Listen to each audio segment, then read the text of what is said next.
Immerse yourself in history for a peaceful slumber. But first, please give this video a thumbs up and subscribe to our channel. You might not have the energy for it once you're truly drifting off. Close your eyes, the story begins. The Chronicle of the Jewish People is one of the longest and most dramatic sagas in world history, a narrative that began thousands of years ago and continues unbroken to this very day. Its pages were written across the lands of countless nations amidst shifting epochs and evolving cultural paradigms. This people bore witness to the fall of magnificent temples, experienced the bitter sting of exile, and endured centuries of diaspora, passing through the crucible of persecution and devastating wars. Jews were subjects of mighty empires, from the Egyptian and Persian to the Roman and Ottoman, yet more often than not, they remained outside the levers of power, focusing their efforts on survival and the preservation of their unique cultural heritage for future generations. The history of this people does not begin in the chronicles of grand battles or the deeds of powerful monarchs, but rather in the destiny of one individual, a nomad named Abraham. It is with his persona that the genesis of the covenant idea is intertwined, a pact with an omnipotent, singular God, which would become the cornerstone of Judaism and profoundly influence other world religions. Abraham, revered as the patriarch of the Jewish people, stands primarily as an iconic figure at the boundary of two worlds, the fading world of the ancient Near East with its pantheon of deities, and the emerging concept of a singular, invisible, and all-powerful creator. His journey begins in the city of Ur, located in southern Mesopotamia, within the lands of modern-day Iraq. Although biblical texts refer to this place as Ur of the Chaldeans, this designation is a later addition. During Abraham's time, the Chaldean tribes had not yet appeared in this region. Nevertheless, during the period of the 20th and 19th centuries before the Common Era, the city of Ur was indeed one of the largest and most prosperous metropolises of Mesopotamia. It was a rich and bustling center of civilization, renowned for its majestic ziggurat temples, archives of clay tablets, flourishing trade, and monumental architecture. The supreme patron deity of the city was considered to be Nana, the moon god, to whom the primary temple complex was dedicated. It was in this world, according to biblical narrative, that a boy named Abram was born into the family of Terah. His lineage, in all likelihood, belonged to the West Semitic nomadic or semi-nomadic tribes, possibly ancestors of the Arameans or Amorites. Later, following the text of the scriptures, the family relocated to Haran, a city in northern Mesopotamia. From there, obeying a divine command, Abraham embarked on a long journey to the land of Canaan. This journey was not merely a physical relocation, but also a deeply symbolic act of rupture with his former cultural and religious environment. He left behind a highly developed yet polytheistic civilization to venture into sparsely populated lands where scattered Canaanite tribes dwelled. Archaeological discoveries confirm that during that era, Canaan was a mosaic of small city-states under the cultural and political sway of either Egypt or Mesopotamia. The local inhabitants worshipped an extensive pantheon of deities, notably including Baal, Asherah, and Moloch, with each city possessing its own patron god. Abraham, however, arrived in these lands not as a conqueror or kingdom builder, but as a patriarch, the head of his lineage, a pastoralist, a man without his own territory, yet with unwavering faith in his heart. He neither built temples nor seized cities. Instead, he brought with him the revolutionary concept of a new, invisible God, with whom humanity could engage in dialogue, forge a covenant, and follow his will. The central event becomes the sealing of the covenant between God and Abraham. In exchange for his devotion and faithfulness, God promises to grant him innumerable descendants and the land of Canaan as an inheritance. The visible sign of this alliance is the ritual of circumcision, which forever became part of Jewish tradition. After this, Abram also receives a new name, Abraham, which in ancient Hebrew means father of many nations. The faith he professes is built not so much on the meticulous observance of rituals as it is on boundless personal trust. This marked a fundamental spiritual shift, from serving deities through sacrifices to an intimate personal connection with a singular creator. Thus, a faith was born, founded not on the stone of temples, but on personal trust. But was this merely a new path to the divine, or the first step toward a 1,000-year separation whose price was then unknown to anyone? Abraham did not seek kingship, nor did he establish law codes or erect monumental temples. Yet, his spiritual lineage remained unbroken. Isaac was born to him, and from Isaac, Jacob, who later received a new name, Israel. It was Jacob's 12 sons who became the patriarchs of the future tribes of the Israelite people. Considering this period within a broader historical context, it's worth noting that in the 18th century, before the Common Era, the Near East was undergoing an era of significant transformations.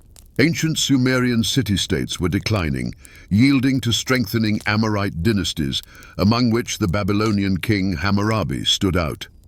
Simultaneously, Egypt systematically expanded its influence into the lands of Canaan, while nomadic tribes actively migrated in search of new pastures, security, and trade opportunities. In this light, the relocation of Abraham's kin to Canaan appears entirely plausible and fits organically into the overall picture of that era, although the specific details of his journey remain in the realm of faith and sacred tradition. This is how the story of the Jewish people begins, not with the roar of weaponry and the glint of crowns, but with the faith of one man. His step into the unknown, his complete trust in a voice heard from within, became the starting point for an entire civilization destined to leave the deepest mark in the annals of humanity. The path begun by Abraham continued through his descendants, and the first to embrace this spiritual heritage was his son, Isaac. His birth is described as a miracle in itself, for according to biblical tradition, he was born when his mother Sarah was 90 years old. The name Isaac, given to the boy, is linked to the word laughter.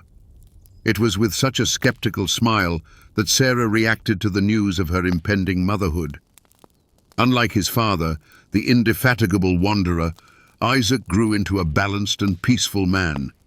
He did not undertake great migrations and remained within the borders of the land of Canaan. His life was more settled and measured. He maintained wells, interacted peacefully with neighboring tribes, dedicating himself to agriculture and animal husbandry. Through him, the line of the covenant was passed on, quietly, without grand declarations, through faithfulness and steadfastness. One of the most dramatic and significant episodes associated with Isaac is the narrative of the sacrifice, when God commands Abraham to offer his only son. This test of faith is pushed to the limit, but at the last moment it is revoked, and a ram is sacrificed instead of the young man. This scene is interpreted as a symbolic and definitive break with the widespread practice of human sacrifice in the ancient Near East. The God of Abraham and Isaac is not one who craves blood, but one who seeks trust. Isaac had twin sons, Esau and Jacob. The elder Esau was a strong and skilled hunter, his father's favorite. The younger Jacob was known for his quiet and thoughtful nature and was closer to his mother. According to tradition, Jacob cunningly seized the birthright blessing that rightfully belonged to his brother. This story, filled with family drama and a struggle for spiritual leadership, forced Jacob to flee his home. During his wanderings, he had a prophetic dream, a ladder connecting earth and heaven, with angels ascending and descending upon it. This image became a symbol of the unbreakable bond between the earthly and heavenly realms. And it was in this dream that Jacob received a personal promise from God, who would now be with him, just as he had been with his father and grandfather. Later, in another mysterious episode, Jacob engaged in a nighttime struggle with the being described variously as an angel and as God himself. After this struggle, he received a new name, Israel, which can be translated as one who struggles with God. This name would later become the designation for the entire nation. After spending many years in the household of his uncle Laban, Jacob married Laban's daughters, Leah and Rachel, and became the father of a large family, 12 sons and 1 daughter. The names of these sons, Reuben, Simeon, Levi, Judah, Dan, Naphtali, Gad, Asher, Issachar, Zebulun, Joseph, and Benjamin, would give names to the 12 tribes of Israel. Thus, from one family, through cunning, struggle, and divine intervention, 12 branches of a single people were born. But would they remain a unified whole, or would their paths diverge forever once they found their own land? Among all of Jacob's sons, Joseph's fate stands out for its particular drama. As the son of Rachel, the patriarch's most beloved wife, he enjoyed exceptional favor from his father. As a token of his love, Jacob gifted him a richly adorned, colorful coat, which ignited the flames of envy in the hearts of his older brothers. One fateful day, their jealousy reached its peak. They seized the young man, threw him into an empty pit, and then sold him to a passing caravan of merchants. To their father, they presented Joseph's blood-stained clothes as proof of his demise by the fangs of a wild beast. Thus begins a separate and immensely important chapter in the history of the people, the tale of Joseph's life in Egypt. In a foreign land, he endured a series of grueling trials, humiliating slavery, unjust imprisonment, and oblivion. However, thanks to his sharp mind, wisdom, and unique gift for interpreting dreams, Joseph rose from the very bottom and became one of the chief officials at the court of the Egyptian pharaoh. Years later, when a severe famine ravaged the lands of Canaan, his brothers arrived in Egypt in search of grain. They did not recognize their younger brother in the powerful dignitary, but he recognized them. The subsequent events unfolded as a profound drama of reconciliation and forgiveness. Joseph did not seek revenge. He forgave his brothers, revealed himself to them, and invited his father and his entire numerous family to relocate to Egypt. Thus, Jacob's entire lineage found themselves on Egyptian soil in the fertile region of Goshen. This moment marked the transition from a nomadic way of life in Canaan to a settled existence within a powerful empire. This migration initiated a new, no longer familial, but truly national stage of their history. And although the Israelites initially lived in Egypt not as slaves, but as honored guests, the air already hinted that this prosperity would not last forever. Ahead of them lay new trials, long decades of slavery, and a great liberation that would be led by a man named Moses. To truly grasp the origins of these momentous events, we must first envision the world inhabited by the patriarchs. Archaeology and ancient written records allow us, at least in part, to reconstruct a vivid tableau of the Near East in that era. During the period commonly known as the Patriarchal Age, stretching roughly from the 20th to the 16th century BCE, the primary cradles of civilization in the region were Mesopotamia and Egypt.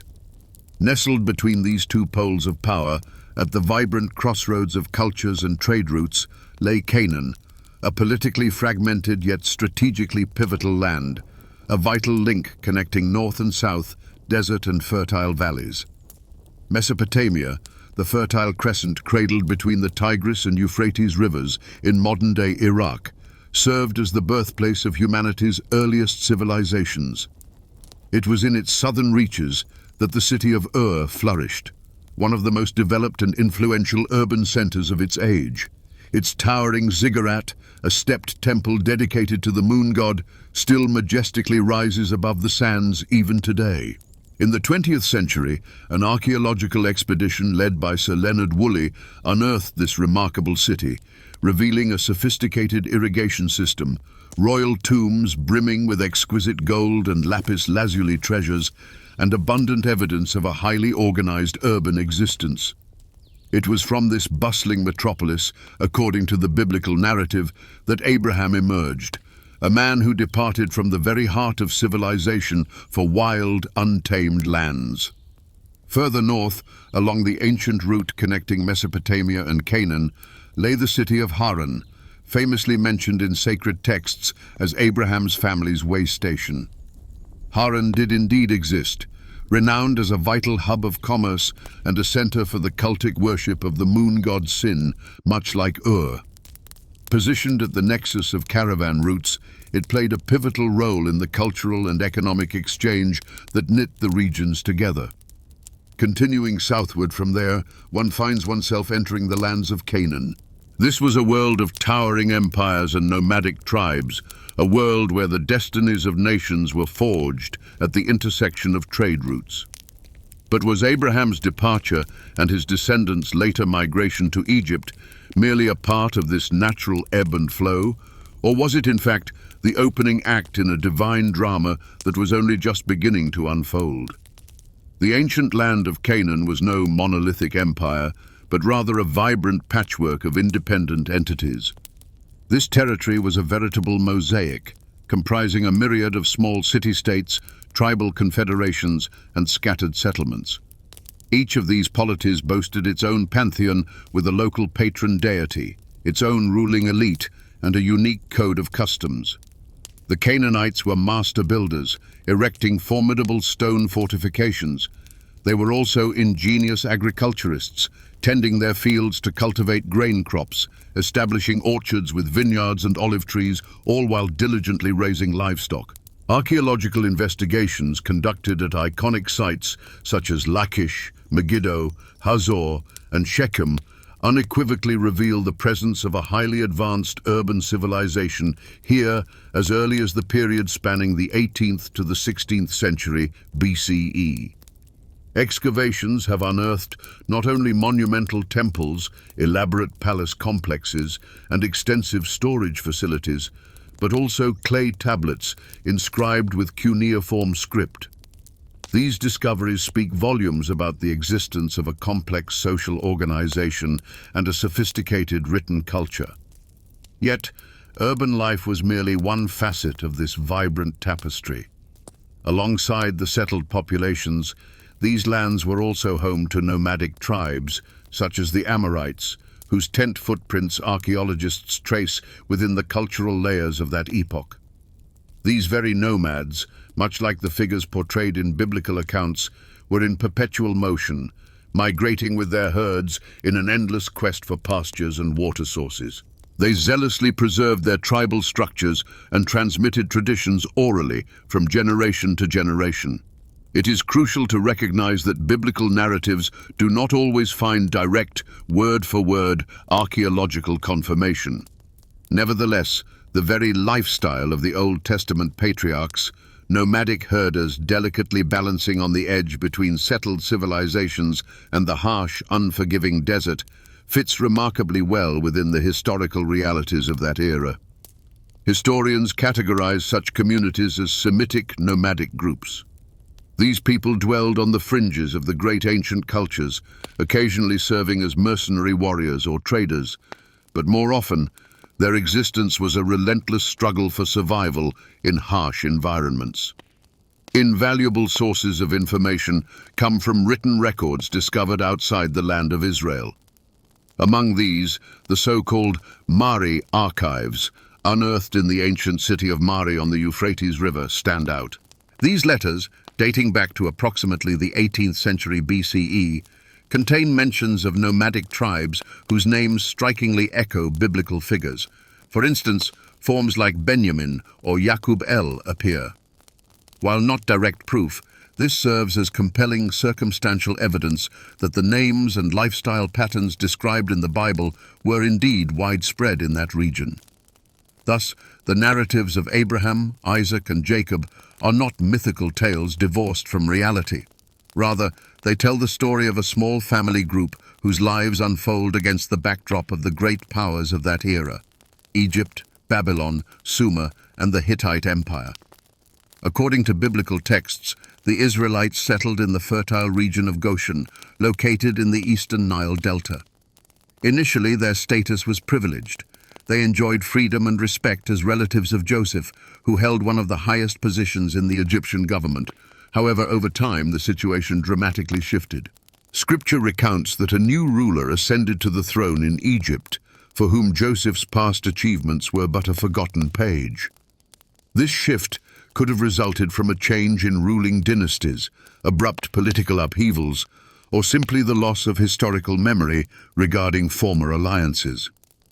The Israelites began to be perceived as an alien and potentially dangerous element, a numerous people, culturally and religiously distinct. From a historical perspective, pinpointing the exact dates of these events presents significant challenges. Some researchers connect the period of the Hebrews' sojourn in Egypt with the era of the Hyksos, Semitic invaders who established their dominion over the country around the 17th century BCE. It is entirely plausible that the Israelites were part of a broader migratory wave of Semitic peoples who entered Egypt during that time. However, once the Hyksos were expelled and the native Egyptian dynasty reclaimed power, attitudes towards all Semitic population groups sharply deteriorated, which could well have marked the beginning of brutal persecution. The Bible narrates how the Israelites were transformed into forced labor. They were compelled to perform back-breaking work. They built the store cities of Pithom and Ramses for Pharaoh, fashioned bricks from clay and straw under the lash of cruel taskmasters, and their lives became an unending cycle of suffering. But defying the logic of their oppressors, the more intense the oppression became, the more rapidly the people's numbers grew. In desperation, Pharaoh issued an inhumane decree ordering the killing of all newborn Hebrew boys. It was during this era of despair and fear that Moses came into the world. Tradition tells us that his mother, desperate to save her child from certain death, placed the infant in a tarred papyrus basket and entrusted him to the waters of the Nile. This basket was discovered by Pharaoh's daughter, who, unaware of the child's origins, took pity on him and decided to raise him as her own son. Thus, by a twist of fate, Moses found himself at the very epicenter of Egyptian power. He grew up in the royal court, received an outstanding education, and thoroughly mastered the language, culture, and governmental structure of the very nation that sought to annihilate his people. And so, in the very heart of the Egyptian power structure designed to crush his people, a paradox brewed. A man who, one day, might either irrevocably assimilate his people or lead them to an unprecedented freedom. As Moses matured, he became a direct eyewitness to the blatant injustice surrounding him. Upon seeing an Egyptian overseer brutally beating a fellow Hebrew, he, consumed by righteous fury, lost all restraint and killed the tormentor. This act forced him to flee Egypt, and for many years his home became the harsh land of Midian deep in the desert. There, he started an entirely new life. He became a shepherd, raised a family, and gradually distanced himself from his past. But one day, an event occurred that completely upended his world. Moses witnessed an inexplicable miracle. Before him appeared a thorn bush, engulfed in flames, yet miraculously unconsumed. From this supernatural fire, God himself addressed him, revealing his name. "I am who I am. I am sending you to Pharaoh that you may bring my people out of Egyptian bondage." This moment became a pivotal point not only in Moses' own destiny, but also in the sacred history of all Israel. Initially, Moses was filled with doubt and fear. He objected, claiming he was slow of speech, lacked the gift of persuasion, and that such a mission was beyond his capabilities. However, God promised him his unwavering support, empowered him to perform signs, and gave him his brother Aaron as an assistant, who would be his voice. Moses returned to Egypt no longer as a hunted fugitive, but as an emissary of the Most High, with a firm demand to grant the Israelite people freedom. Thus began the dramatic confrontation between prophet and Pharaoh, between the divine will for liberation and the unyielding might of imperial power, which would lead to the 10 plagues, the great Exodus, wanderings in the desert, and the sealing of the covenant at Sinai.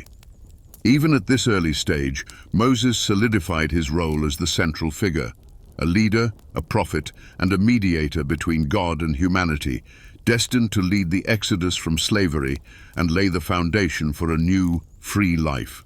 After leaving Egypt, The Israelites found themselves in the vast, unforgiving desert.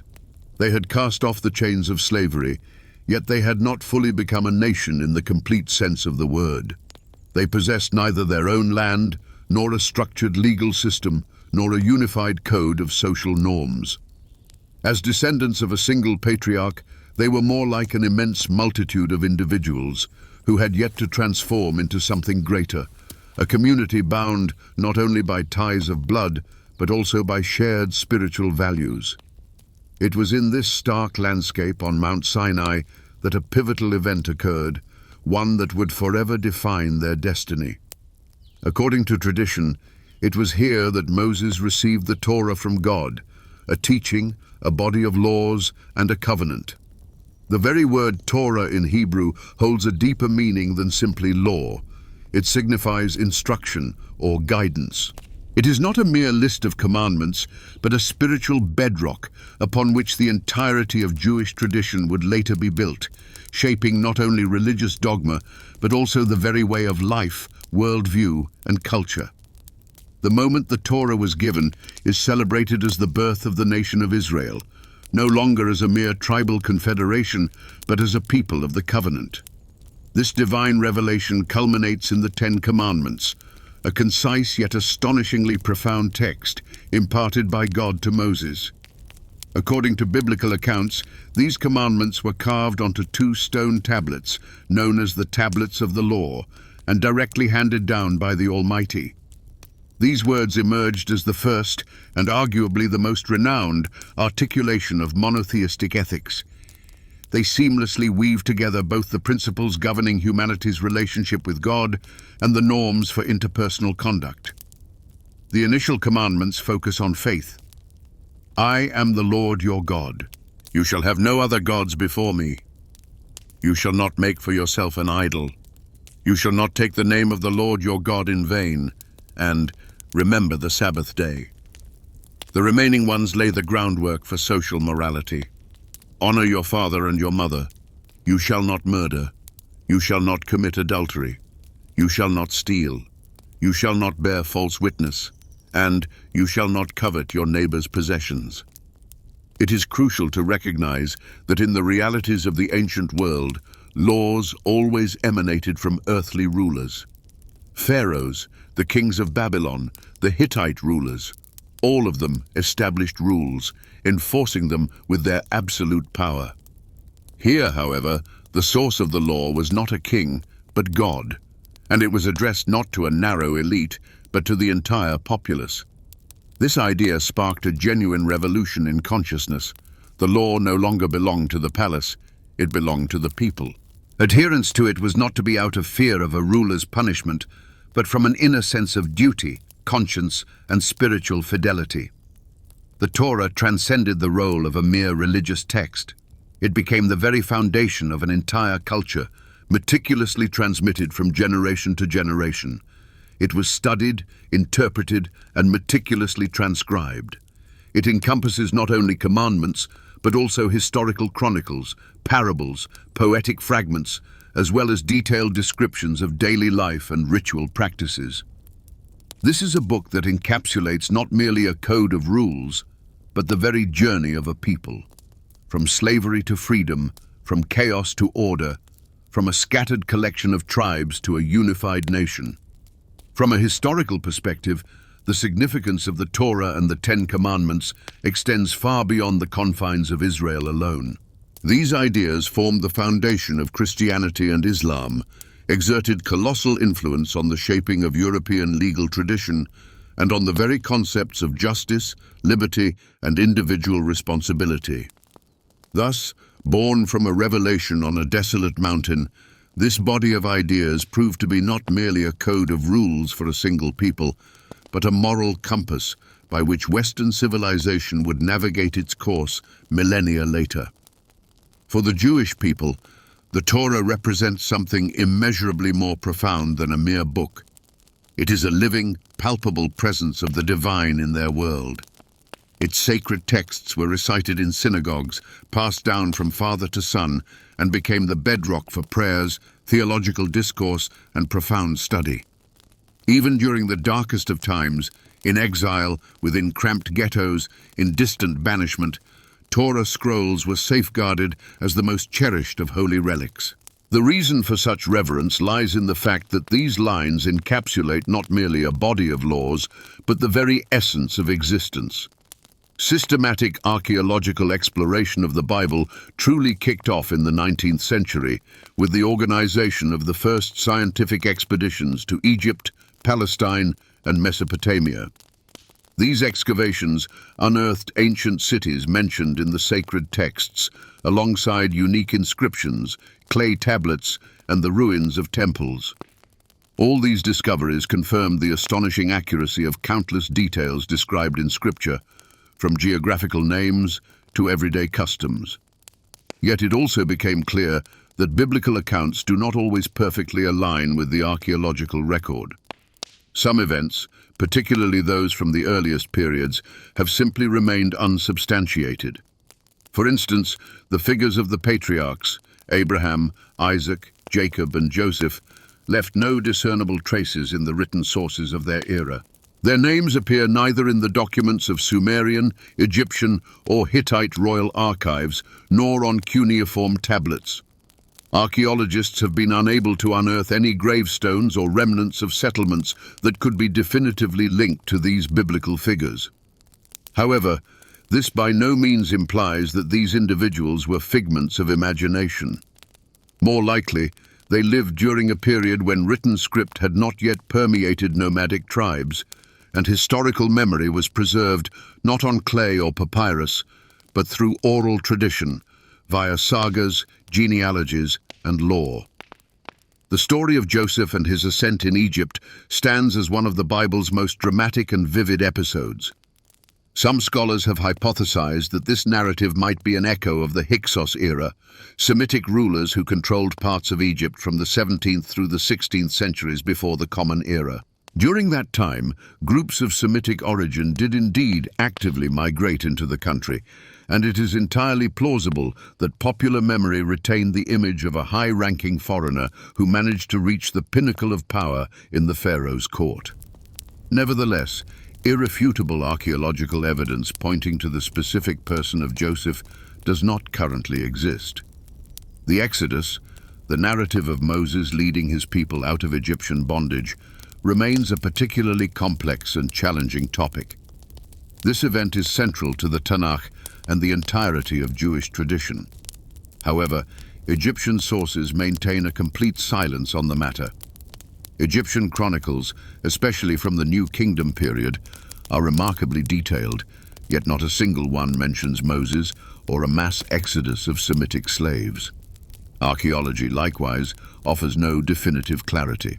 On the Sinai Peninsula, where, according to the Bible, the Israelites spent 40 years, no traces of long-term encampments, settlements, or mass movements of people have been discovered, leading scholars to view this account more as a symbolic or literary interpretation of historical experience.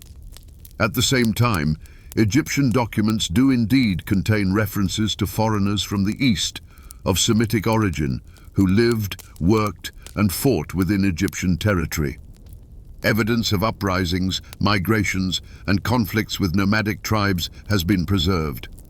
Perhaps the biblical Exodus represents a generalized historical memory encompassing a series of migrations, escapes, and social upheavals that over time coalesced into a single, magnificent narrative of miraculous liberation led by a divinely chosen figure. The situation surrounding Mount Sinai also remains a subject of intense academic debate. Archaeology cannot definitively pinpoint its exact location. Scholars propose various theories, ranging from the traditional Mount Jebel Musa in the southern Sinai Peninsula to peaks within modern-day northwestern Arabia. However, none of the proposed sites contain compelling archaeological evidence that would substantiate a mass and prolonged human presence there.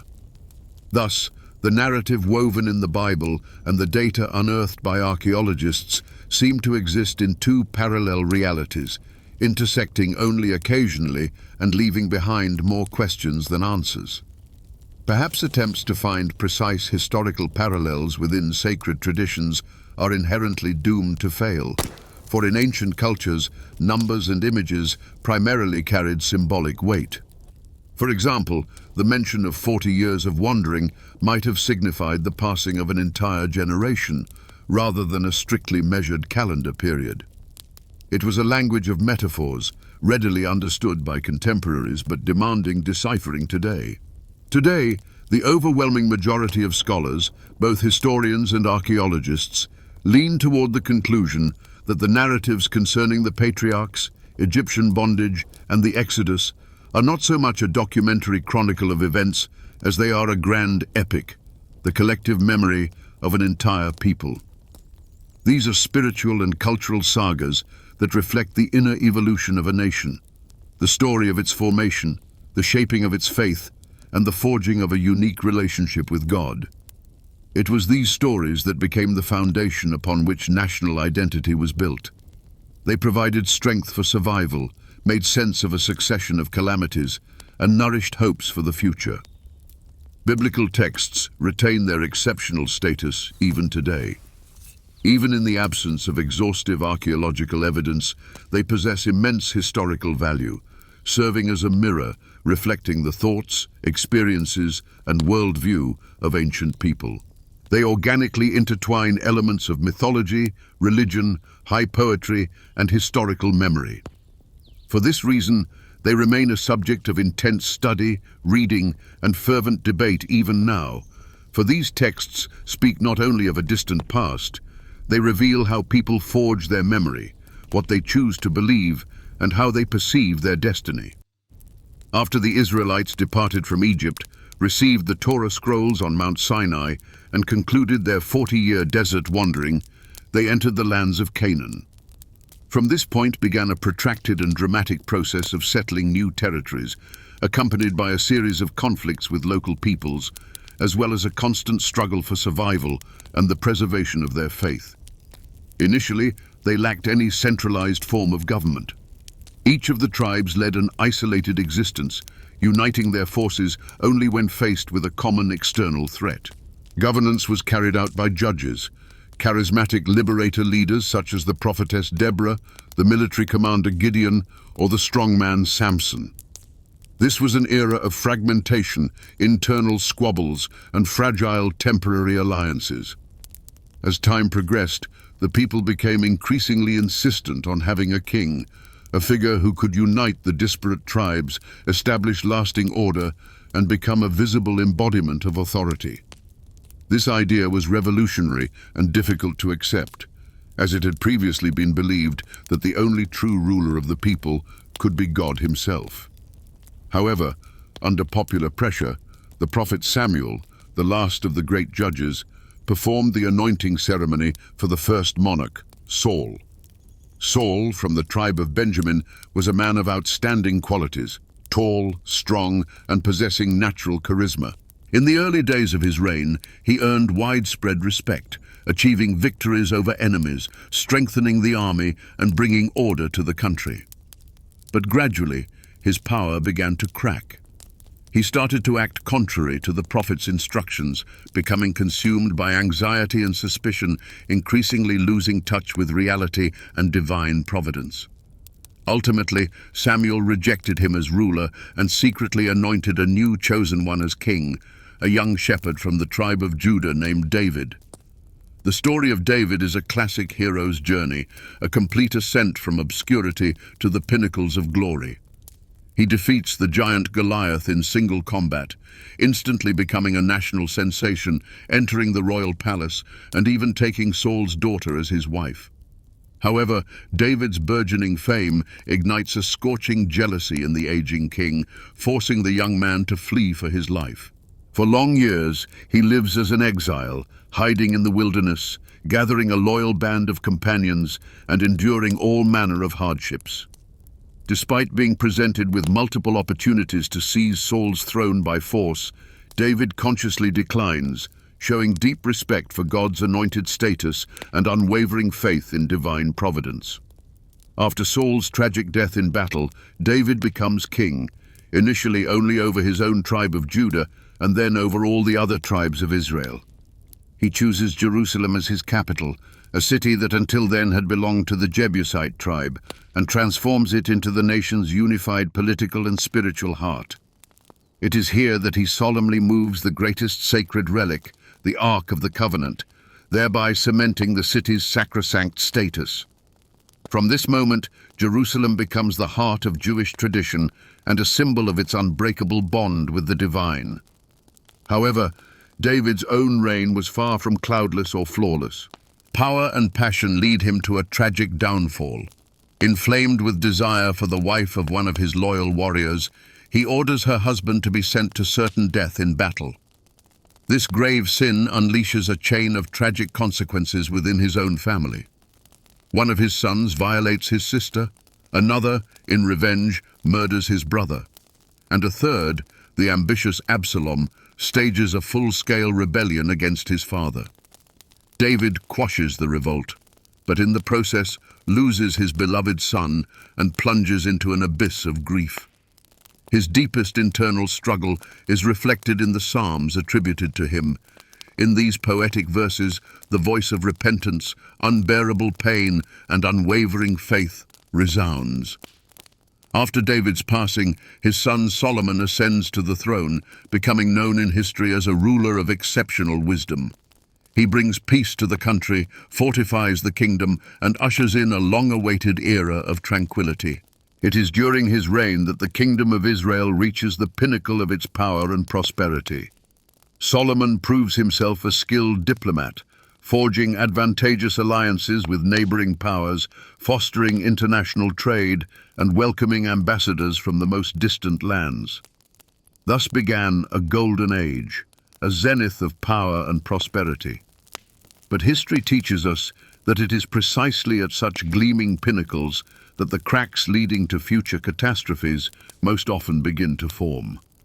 A pivotal achievement of Solomon's reign was the construction of the first temple in Jerusalem, a magnificent edifice destined to become the heart of the nation's religious life. It was not merely a place of worship, but a home for the Ark of the Covenant, a tangible symbol of the unbreakable covenant with God and the perpetual presence of holiness among humanity. However, even Solomon, renowned for his wisdom, strayed from the righteous path toward the end of his life. He entered into countless marital alliances with foreign women and, succumbing to their influence, began to erect altars to foreign deities in his lands. This action provoked deep discontent among the people and led to the weakening of his kingdom. Solomon's death served as a catalyst for division. The unified state fractured into two parts: the northern kingdom, Israel, and the southern, Judah. Thus concluded the brief yet profoundly significant era of the United Kingdom. This was a time when the Jewish people possessed a shared land, a single capital, a majestic temple, a revered king, and most importantly, a profound sense of national unity. Despite internal conflicts and the missteps of rulers, it was during this period that fundamental archetypes were forged, forever etched into the national consciousness. David as the paradigm of the ideal monarch, Jerusalem as the sacred city, and the temple as the earthly dwelling place of God. After the passing of King Solomon around 930 BCE, instead of a continuation of the Golden Age, an era of escalating tension dawned. The majestic United Kingdom, forged by his labors and wisdom, proved surprisingly fragile. The people groaned under the weight of heavy taxes, grueling public works, and were irked by the ostentatious extravagance of the court and the numerous political alliances with pagan nations that Solomon had forged in his final years. When his son, Rehoboam, ascended to the throne, many held out hope for a lighter fiscal burden and a more equitable reign. A delegation from the northern tribes approached the new king with a plea to lessen the tributes his father had imposed upon them. However, Rehoboam, disregarding the counsel of his wise elders, chose a path of defiant harshness. He brazenly declared that his rule would be even more severe than Solomon's. These words proved fatal, alienating a significant portion of his subjects. In response, 10 of the northern tribes refused to acknowledge the new monarch's authority. They proclaimed Jeroboam as their ruler, a man of humble origins who had once served at Solomon's court, but later fell from grace and was forced to flee. Thus, the historic schism occurred. In the north, the Kingdom of Israel was formed, with its capital initially in the city of Shechem and later Samaria. To the south, the Kingdom of Judah persisted, retaining Jerusalem as its capital and a ruling dynasty tracing its lineage directly back to David himself. This marked a pivotal turning point. Israel, the northern kingdom, surpassed the south in territory and population, but suffered from chronic political instability. Monarchs there succeeded one another with alarming frequency, and palace coups became commonplace. Seeking to draw the people away from Jerusalem and its temple, Jeroboam established his own cultic centers in the cities of Bethel and Dan.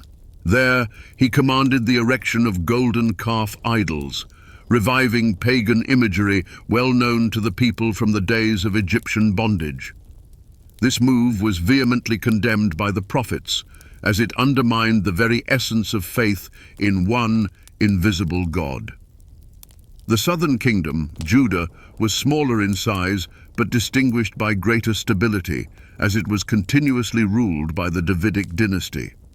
Its primary sanctuary remained the temple built by Solomon.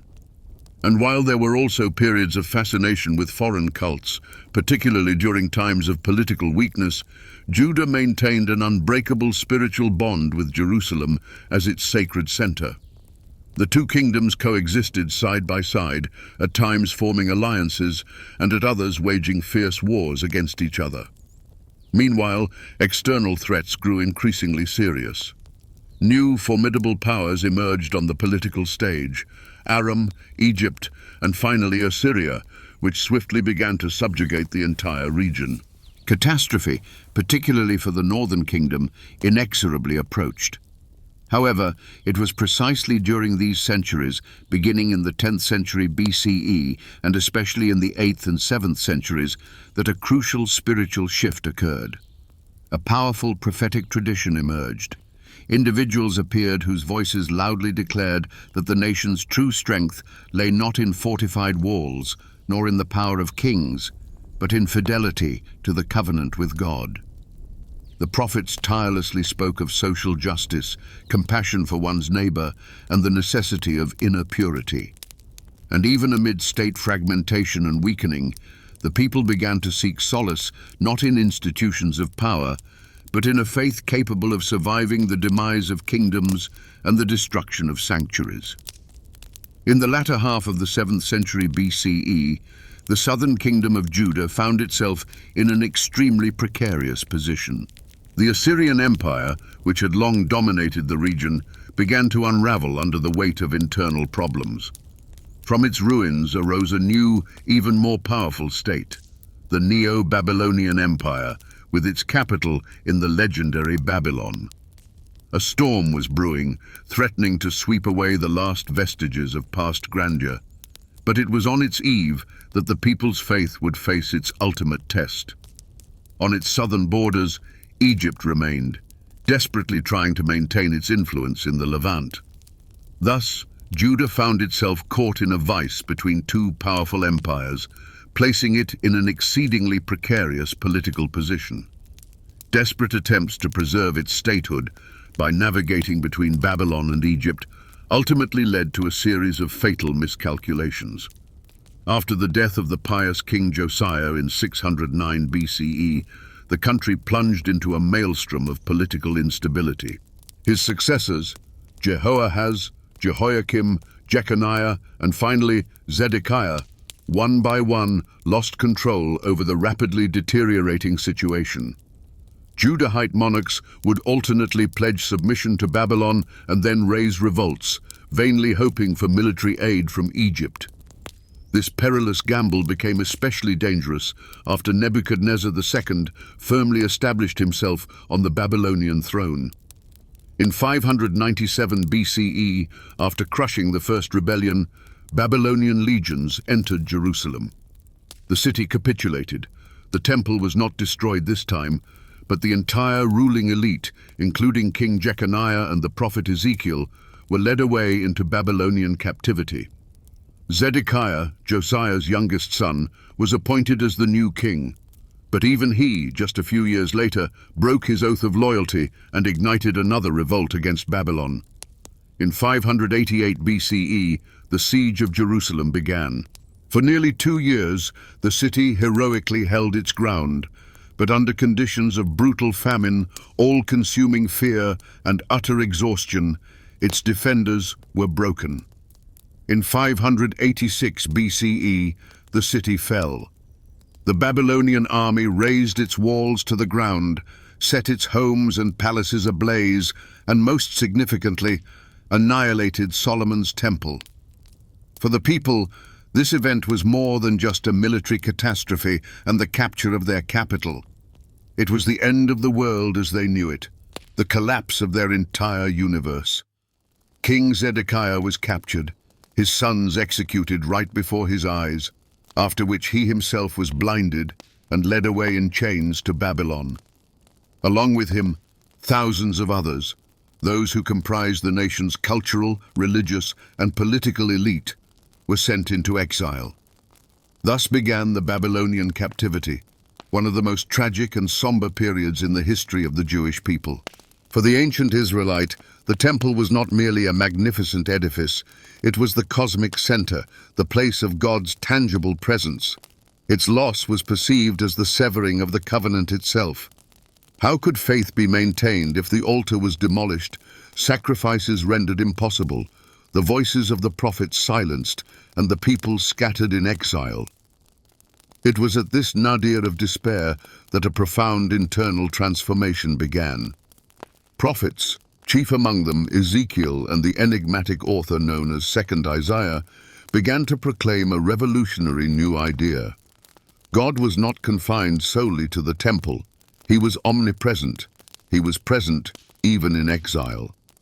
On the banks of the foreign Euphrates River, a new form of spiritual life began to germinate.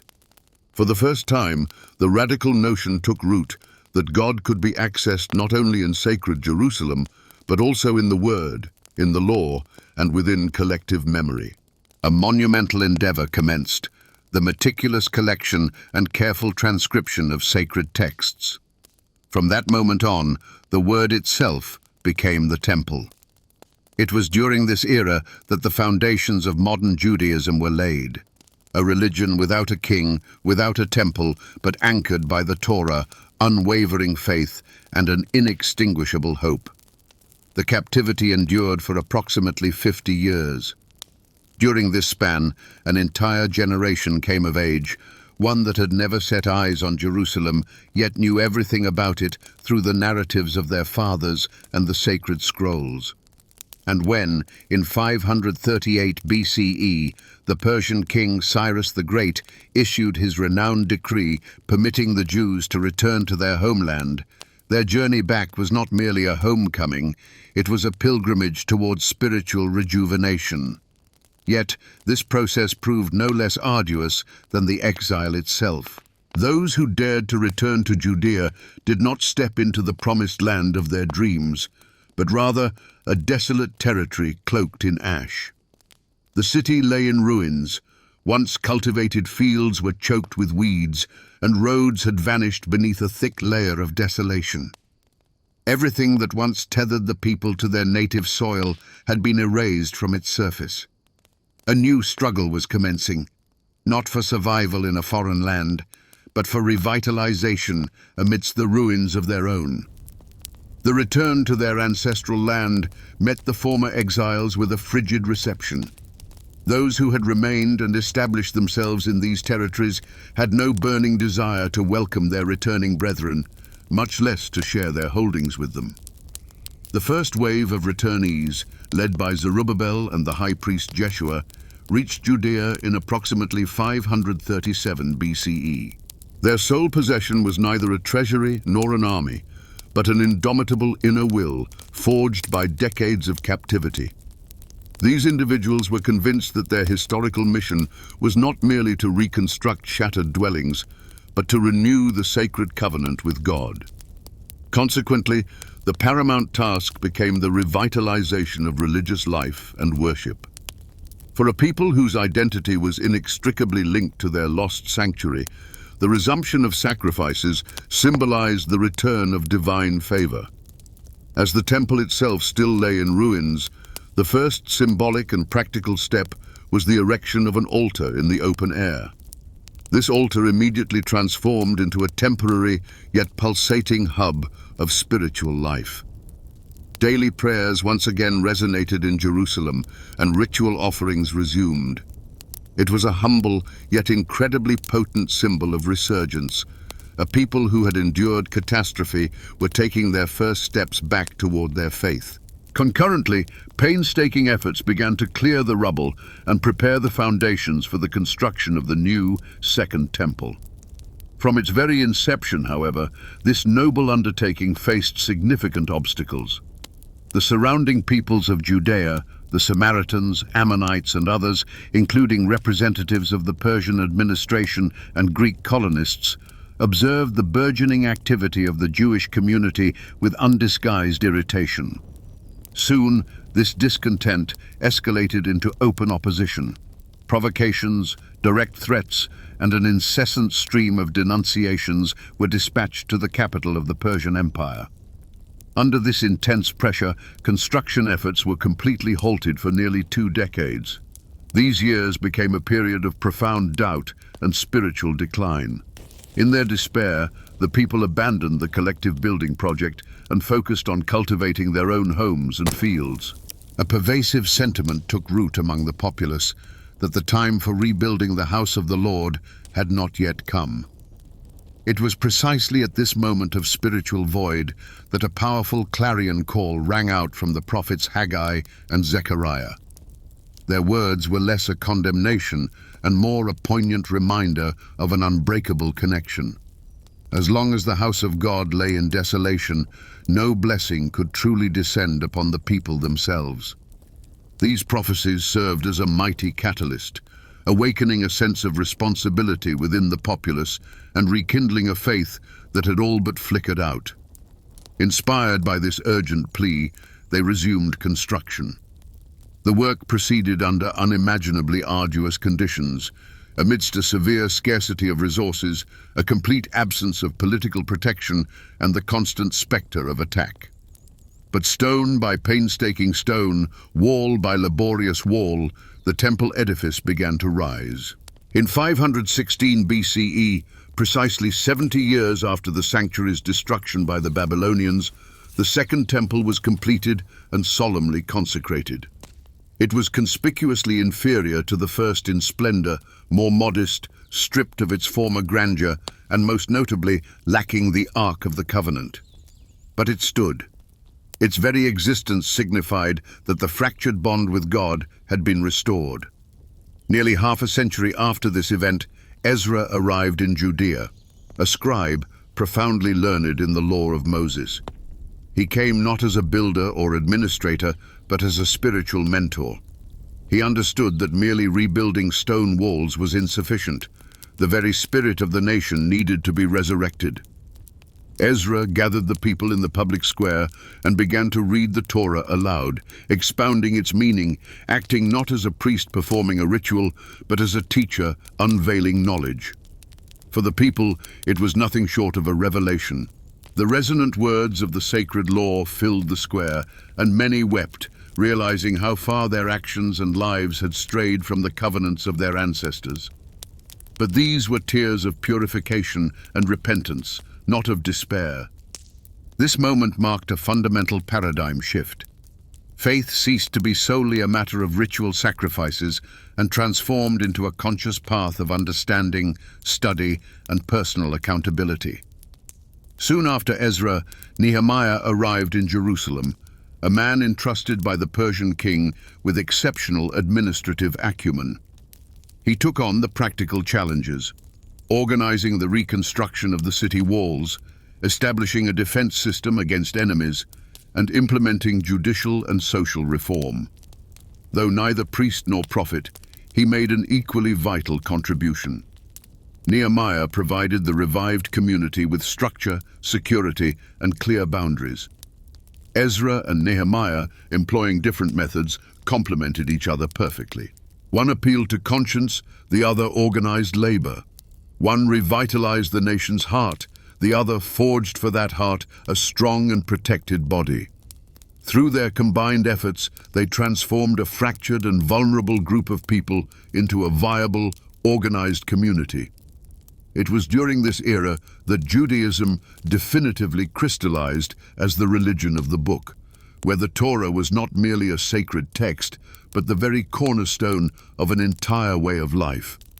Synagogues emerged as places for the study of the law, and the tradition of prayer and spiritual understanding expanded beyond the confines of the temple in Jerusalem, achieving independence from political circumstance.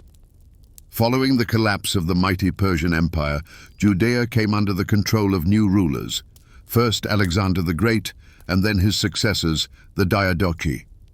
Along with these new sovereigns, an entirely new Greek culture swept into the ancient land. Hellenism spread like wildfire across the entire Middle East, leaving a profound imprint even in places where no conqueror's foot had ever trod. Two civilizations, two worldviews, converged on a single, minuscule patch of earth, and this pivotal moment forever shaped the future trajectory not only of Judea, but of the entire Western world. Following in the wake of the new power, a wave of Hellenistic culture surged into the land of Judea, transforming the appearance of cities and the minds of people.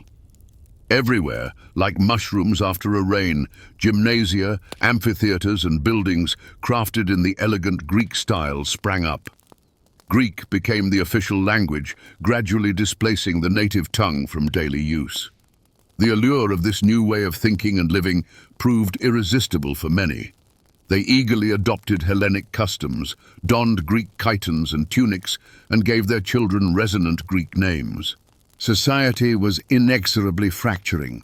One part desperately clung to the traditions of their ancestors, while the other yearned to become part of a larger, progressive, and, as they perceived it, more perfect world. What began as an innocuous cultural exchange eventually widened into a deep chasm running through the entire nation. The point of no return arrived with the reign of the Syrian king Antiochus Epiphanes. Obsessed with the idea of creating a unified empire, he decreed that all peoples under his dominion must live by common laws and worship the same gods. For Judea, this meant an outright ban on the foundational pillars of their faith, the rite of circumcision, the observance of the Sabbath, and the reading of the sacred Torah. The pinnacle of sacrilege was the installation of an altar to Zeus in the very heart of the Jerusalem temple, and indigenous religious rituals were declared criminal offenses. This was no longer cultural pressure, it was open and brutal violence against the soul of a people. In response to this humiliation, the flames of rebellion ignited. The spark was struck by an elderly priest named Mattathias from the small village of Modi'in. When royal envoys arrived in his village and demanded a public sacrifice to a pagan idol, he not only refused, but in a fit of righteous fury raised his weapon. Along with his sons and a handful of loyal followers, he retreated to the mountains, ready to defend his faith to the last breath. After Mattathias's death, the banner of struggle was taken up by his son Judah, who earned the epithet Maccabee, the hammer. The rebels had no regular army, but their weapons were the righteous fury of the aggrieved, an intimate knowledge of every ravine, and a brilliant tactic of sudden surprise attacks. Their strength lay not in numbers, but in unyielding resolve. Delivering precise and painful blows to Greek garrisons and enjoying widespread popular support, they liberated their homeland step by agonizing step. After several years of arduous struggle, the Maccabean forces were able to enter Jerusalem. The first order of business was the cleansing and reconsecration of the defiled temple. The rebels tore down the pagan altars, erected a new altar for sacrifices, and restored order to the sanctuary. When the day of dedication arrived, they lit the menorah, the seven-branched candelabrum, a powerful symbol of divine presence. According to tradition, there was only enough pure oil in the lamp for 1 day of burning, but a miracle occurred. The flame did not extinguish for 8 days, precisely the amount of time required to prepare a new batch of consecrated oil. This event was perceived as an undeniable sign of heavenly favor, and in commemoration, the holiday of Hanukkah was established, a festival of light, miracle, and fidelity to one's ideals during the darkest of times. Yet, the independence forged in the blood of the Maccabees proved fleeting. Before long, Judea found itself in the iron grip of a new superpower, Rome. At first, it operated as a sort of protectorate. Rome permitted local monarchs to reign in exchange for their absolute loyalty. One such ruler was Herod the Great, a man of immense talents and equally immense cruelty. He poured colossal sums into the reconstruction of the Jerusalem temple, transforming it into one of the wonders of the ancient world. But, as a mere puppet of Rome, he never truly won the affection of his people. After his death, especially during the era of Roman governors, the situation began to spiral downward rapidly. Exorbitant taxes, constant interference in religious affairs, and daily humiliations at the hands of the occupiers festered in the collective memory for decades, like gunpowder in a barrel. The cup of patience finally overflowed. Resistance brewed everywhere, in synagogues, in market squares, and in the hearts of the people. In 66 Common Era, it erupted into open rebellion. Jerusalem rose in revolt, expelling the Roman garrison and seizing key fortresses. In the initial months, victory seemed within reach, but the Roman Empire never forgave defiance. One of Rome's finest commanders, Vespasian, was dispatched to quell the uprising. When a political crisis erupted in Rome itself and Vespasian was proclaimed emperor, he entrusted the completion of the Judean campaign to his son, Titus. The Roman legions, like a steel roller, advanced slowly but inexorably deeper into the country, leaving ruins and ash in their wake. The most ferocious and bloody battles unfolded around Jerusalem. In 70 Common Era, the Romans tightened their siege around the city. Inside the city walls, terror reigned, but fear of the external enemy was not the only affliction. The city was being torn apart by monstrous internal strife. Various Jewish factions, Zealots, Sadducees, and others, were locked in a bitter power struggle against one another. Instead of uniting in the face of mortal danger, they plunged into an abyss of mutual hatred. Food supplies dwindled. The city, encircled by Roman steel, was destined to fall not so much by the swords of the legionaries, but by the hunger and madness devouring it from within. Desperation pushed people to the unthinkable. They resorted to eating grass, boiled leather belts, and the last handfuls of grain they could scavenge. Epidemics decimated the weakened citizens, and with the bodies in the streets, the last vestiges of hope also died. After several agonizing months of siege, the Roman legions finally breached the defenses. The final, most furious battle raged for the temple itself. According to some accounts, Titus himself did not give the order to set the sanctuary ablaze. Yet in the chaos and fury of battle, flames engulfed the magnificent structure. The temple, rebuilt and expanded by Herod, with its dazzling white marble walls and glittering golden vaults, was doomed. What had risen again after the Babylonian destruction could not withstand the might of Rome. Of the entire magnificent complex, only one outer retaining wall remained standing, which in time would become known as the Western Wall, the enduring symbol of the Jewish people's mourning and unbroken faith. Jerusalem was razed to the ground. By various estimates, the number of dead ran into the hundreds of thousands. Those fortunate enough to survive faced the unenviable fate of slavery. Many were forcibly taken to Rome, where, funded by the sale of treasures plundered from the temple, the Grand Colosseum was erected, a monument to the empire's triumph, built upon the tears and blood of the conquered. From Judea, it wasn't merely a rebel army that was expelled, but the very idea that the Jewish people could freely exist on their own land. Thus began the long and tragic period of the diaspora, the Great Scattering. To be sure, Jewish communities had existed beyond their ancestral homeland even before, in Egypt, Babylonia, and Asia Minor.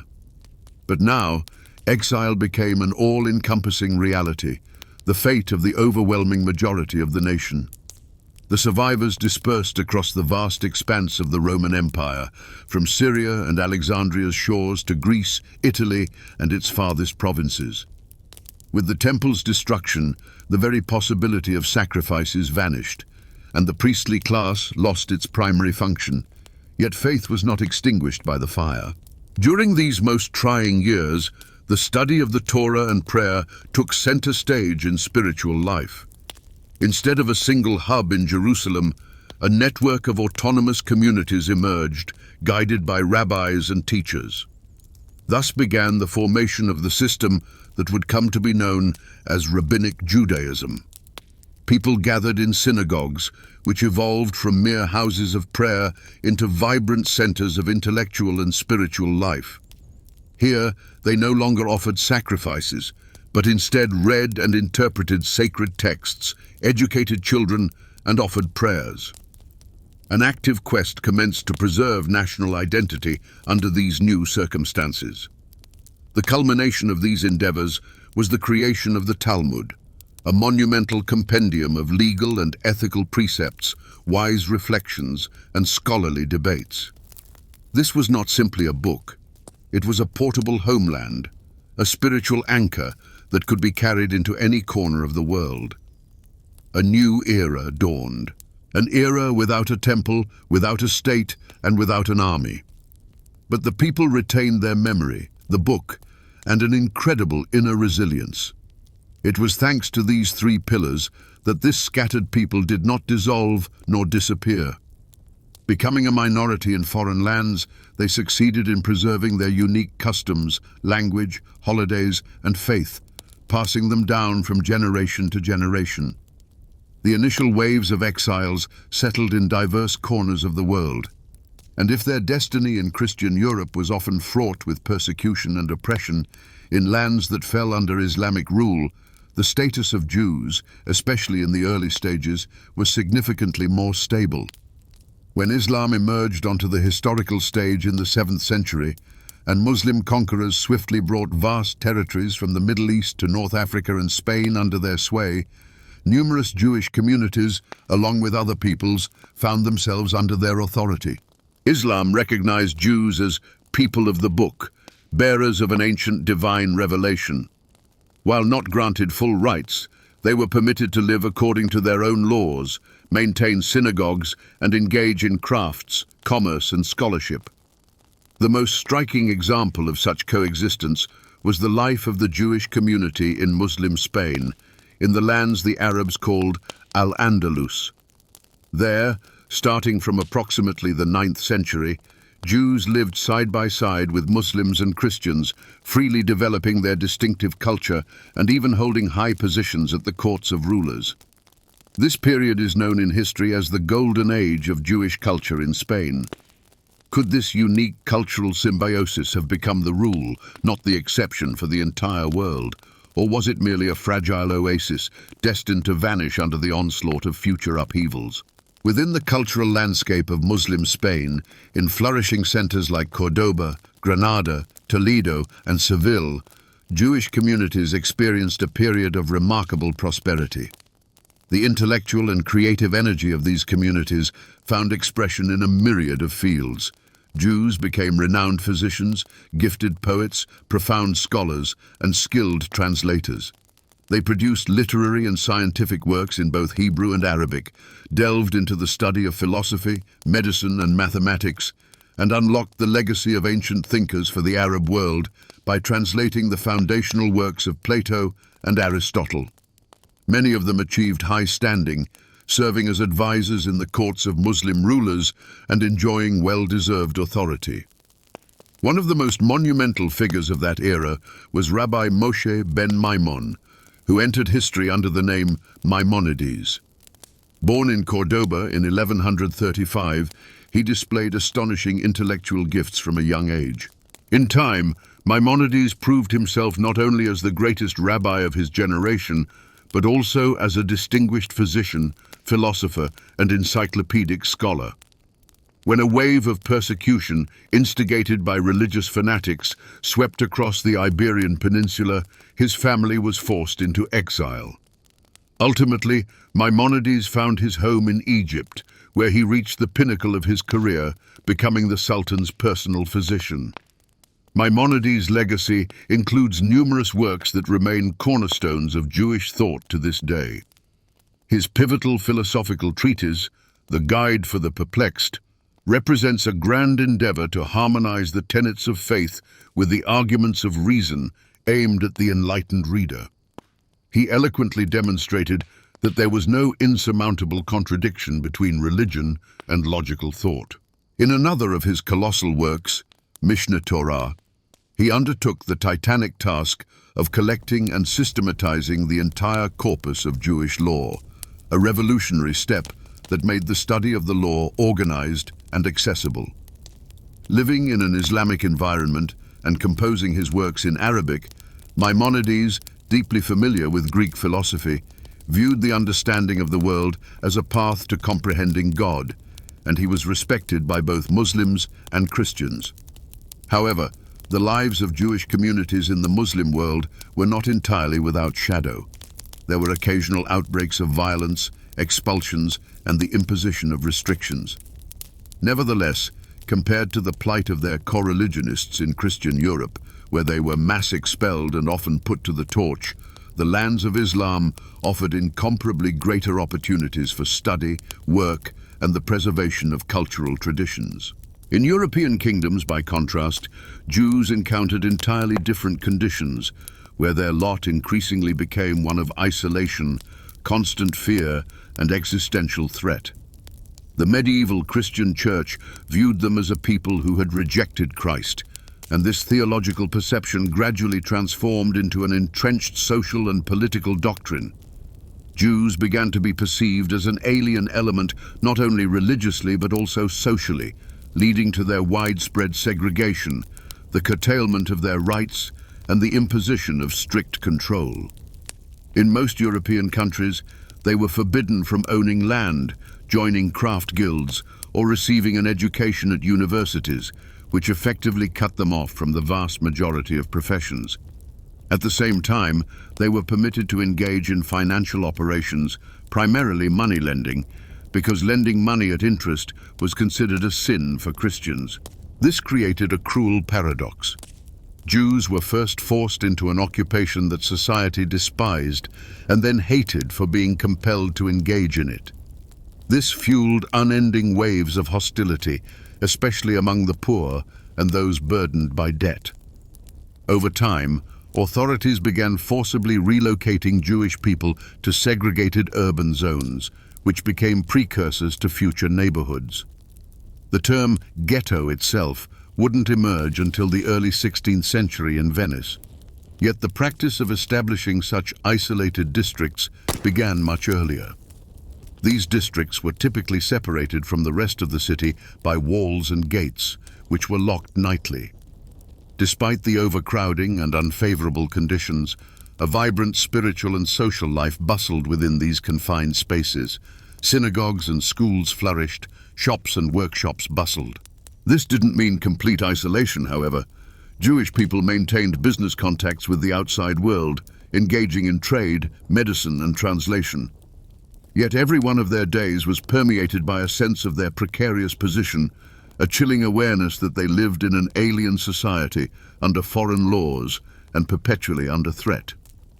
One of the most terrifying characteristics of this era was the relentless waves of collective accusations that crashed down upon entire communities. Unimaginable atrocities were attributed to Jewish people: poisoning wells, the ritual murder of Christian infants, and the desecration of sacred hosts. Thus, the line between neighbor and enemy could be obliterated in a single instant by a whispered lie, proving that the most impenetrable walls aren't those built of stone, but those erected in the human mind. All these monstrous slanders were utterly devoid of any evidence or common sense, yet during times of social upheaval and popular unrest, they were embraced with frightening seriousness. The Crusades proved especially devastating for Jewish communities. In the year 1096, with the launch of the First Crusade, armed mobs marching eastward unleashed a brutal massacre upon communities in Germany, leaving a trail of blood in the cities of Mainz, Worms, and Cologne.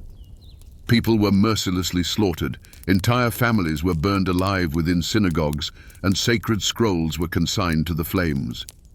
These events became known as the first organized act of mass violence against Jewish people in Christian Europe, and similar tragedies would recur in the years that followed.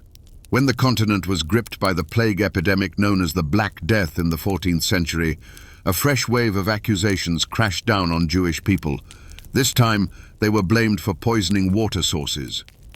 In an atmosphere of widespread panic and irrational fear, this unleashed a new cycle of pogroms, expulsions, and the immolation of entire communities.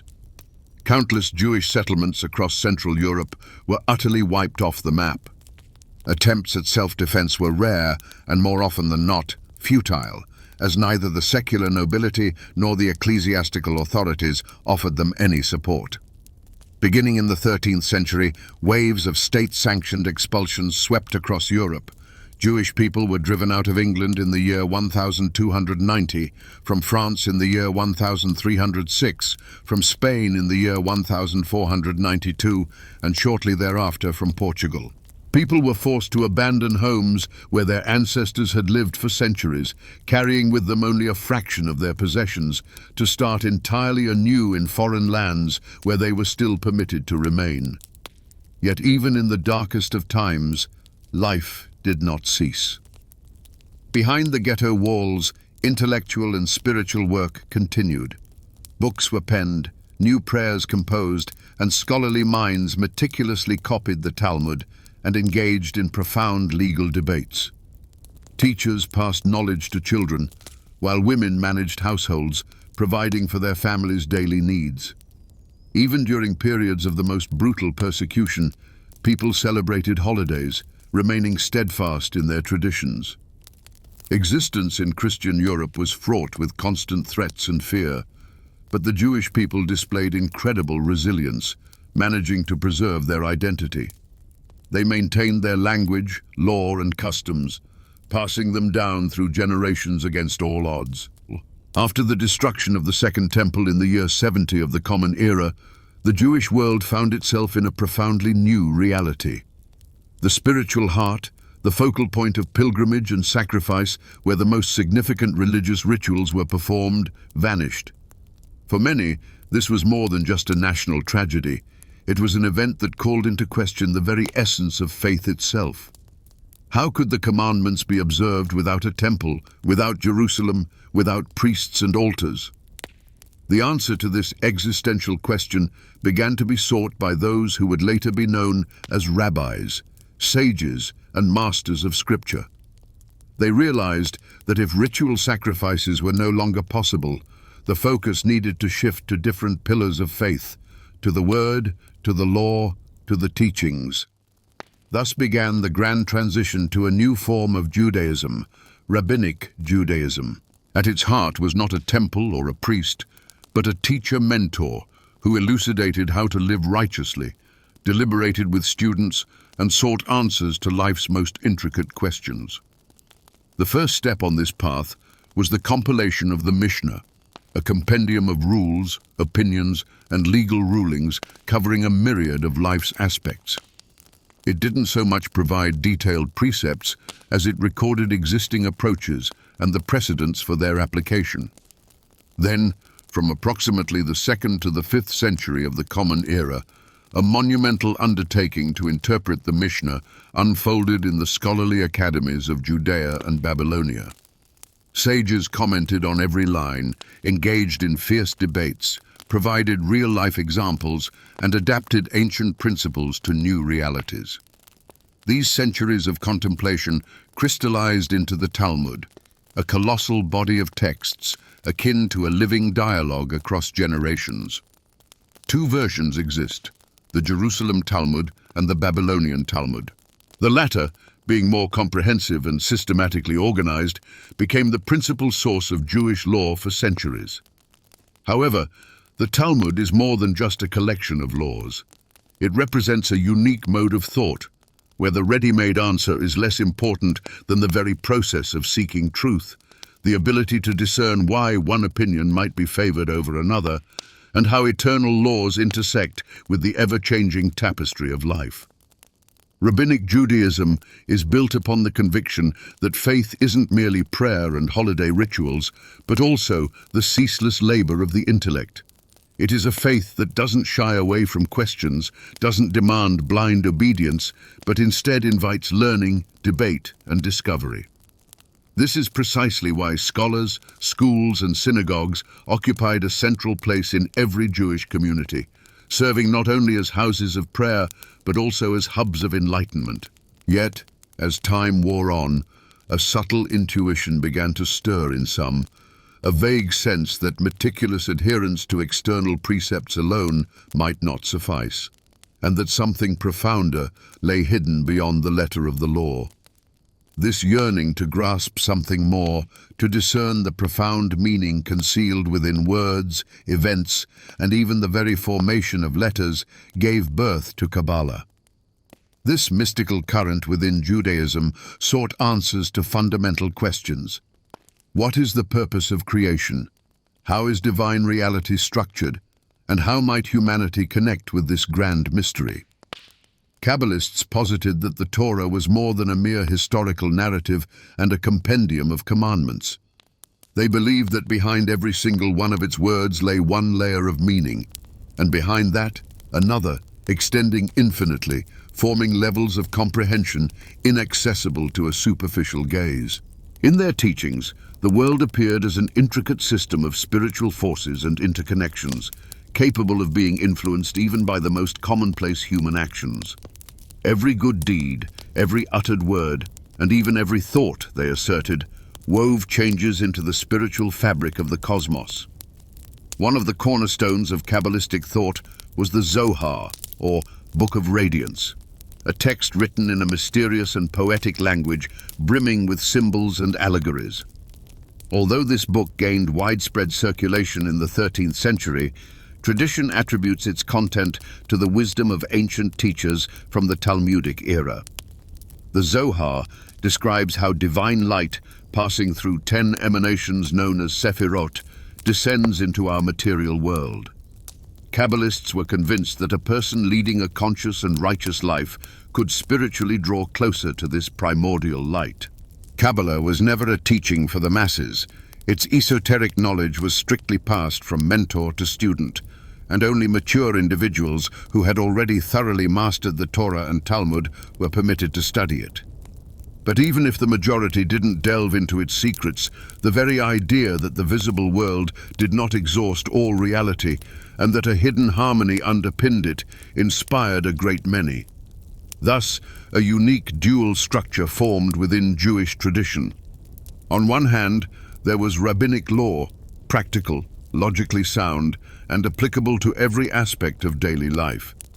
On the other hand, there was the mystical depth of Kabbalah, which did not negate the law, but rather helped to convey its spiritual essence.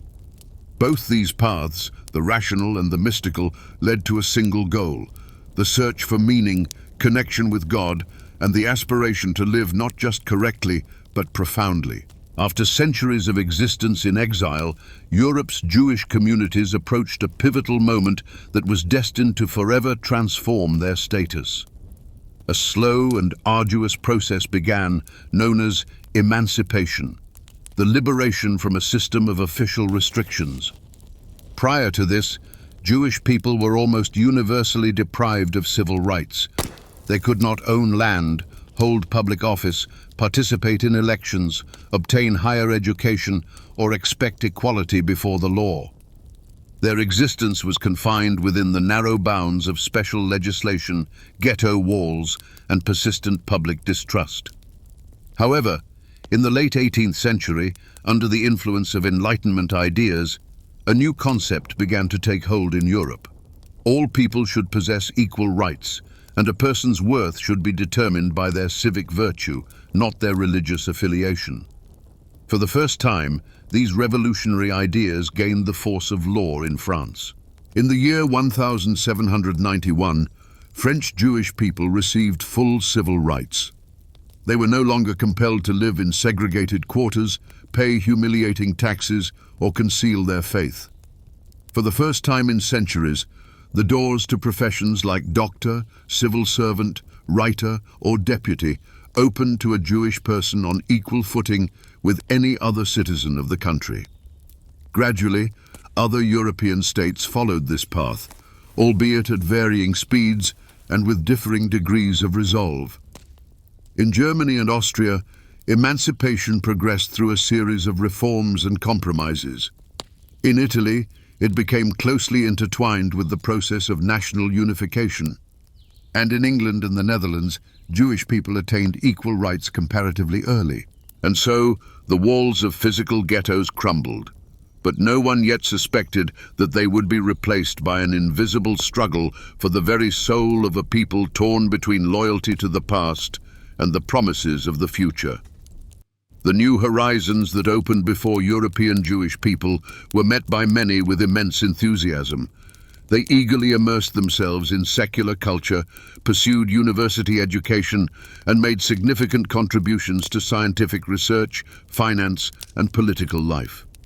Some chose the path of complete assimilation, gradually integrating into the surrounding society and consciously abandoning the traditional religious way of life that had defined their ancestors for centuries. Others, in contrast, sought a path to synthesis, striving to harmoniously weave their faith and identity into the fabric of the modern age. This spiritual quest gave rise to a rich tapestry of intellectual movements, from secular philosophical circles reimagining Judaism through the lens of rationalism, to reformed synagogues transforming their liturgy and rituals. Each of these currents was a quest to carve out its own unique space in a rapidly changing world. The expansion of rights and opportunities, however, sparked a powerful backlash.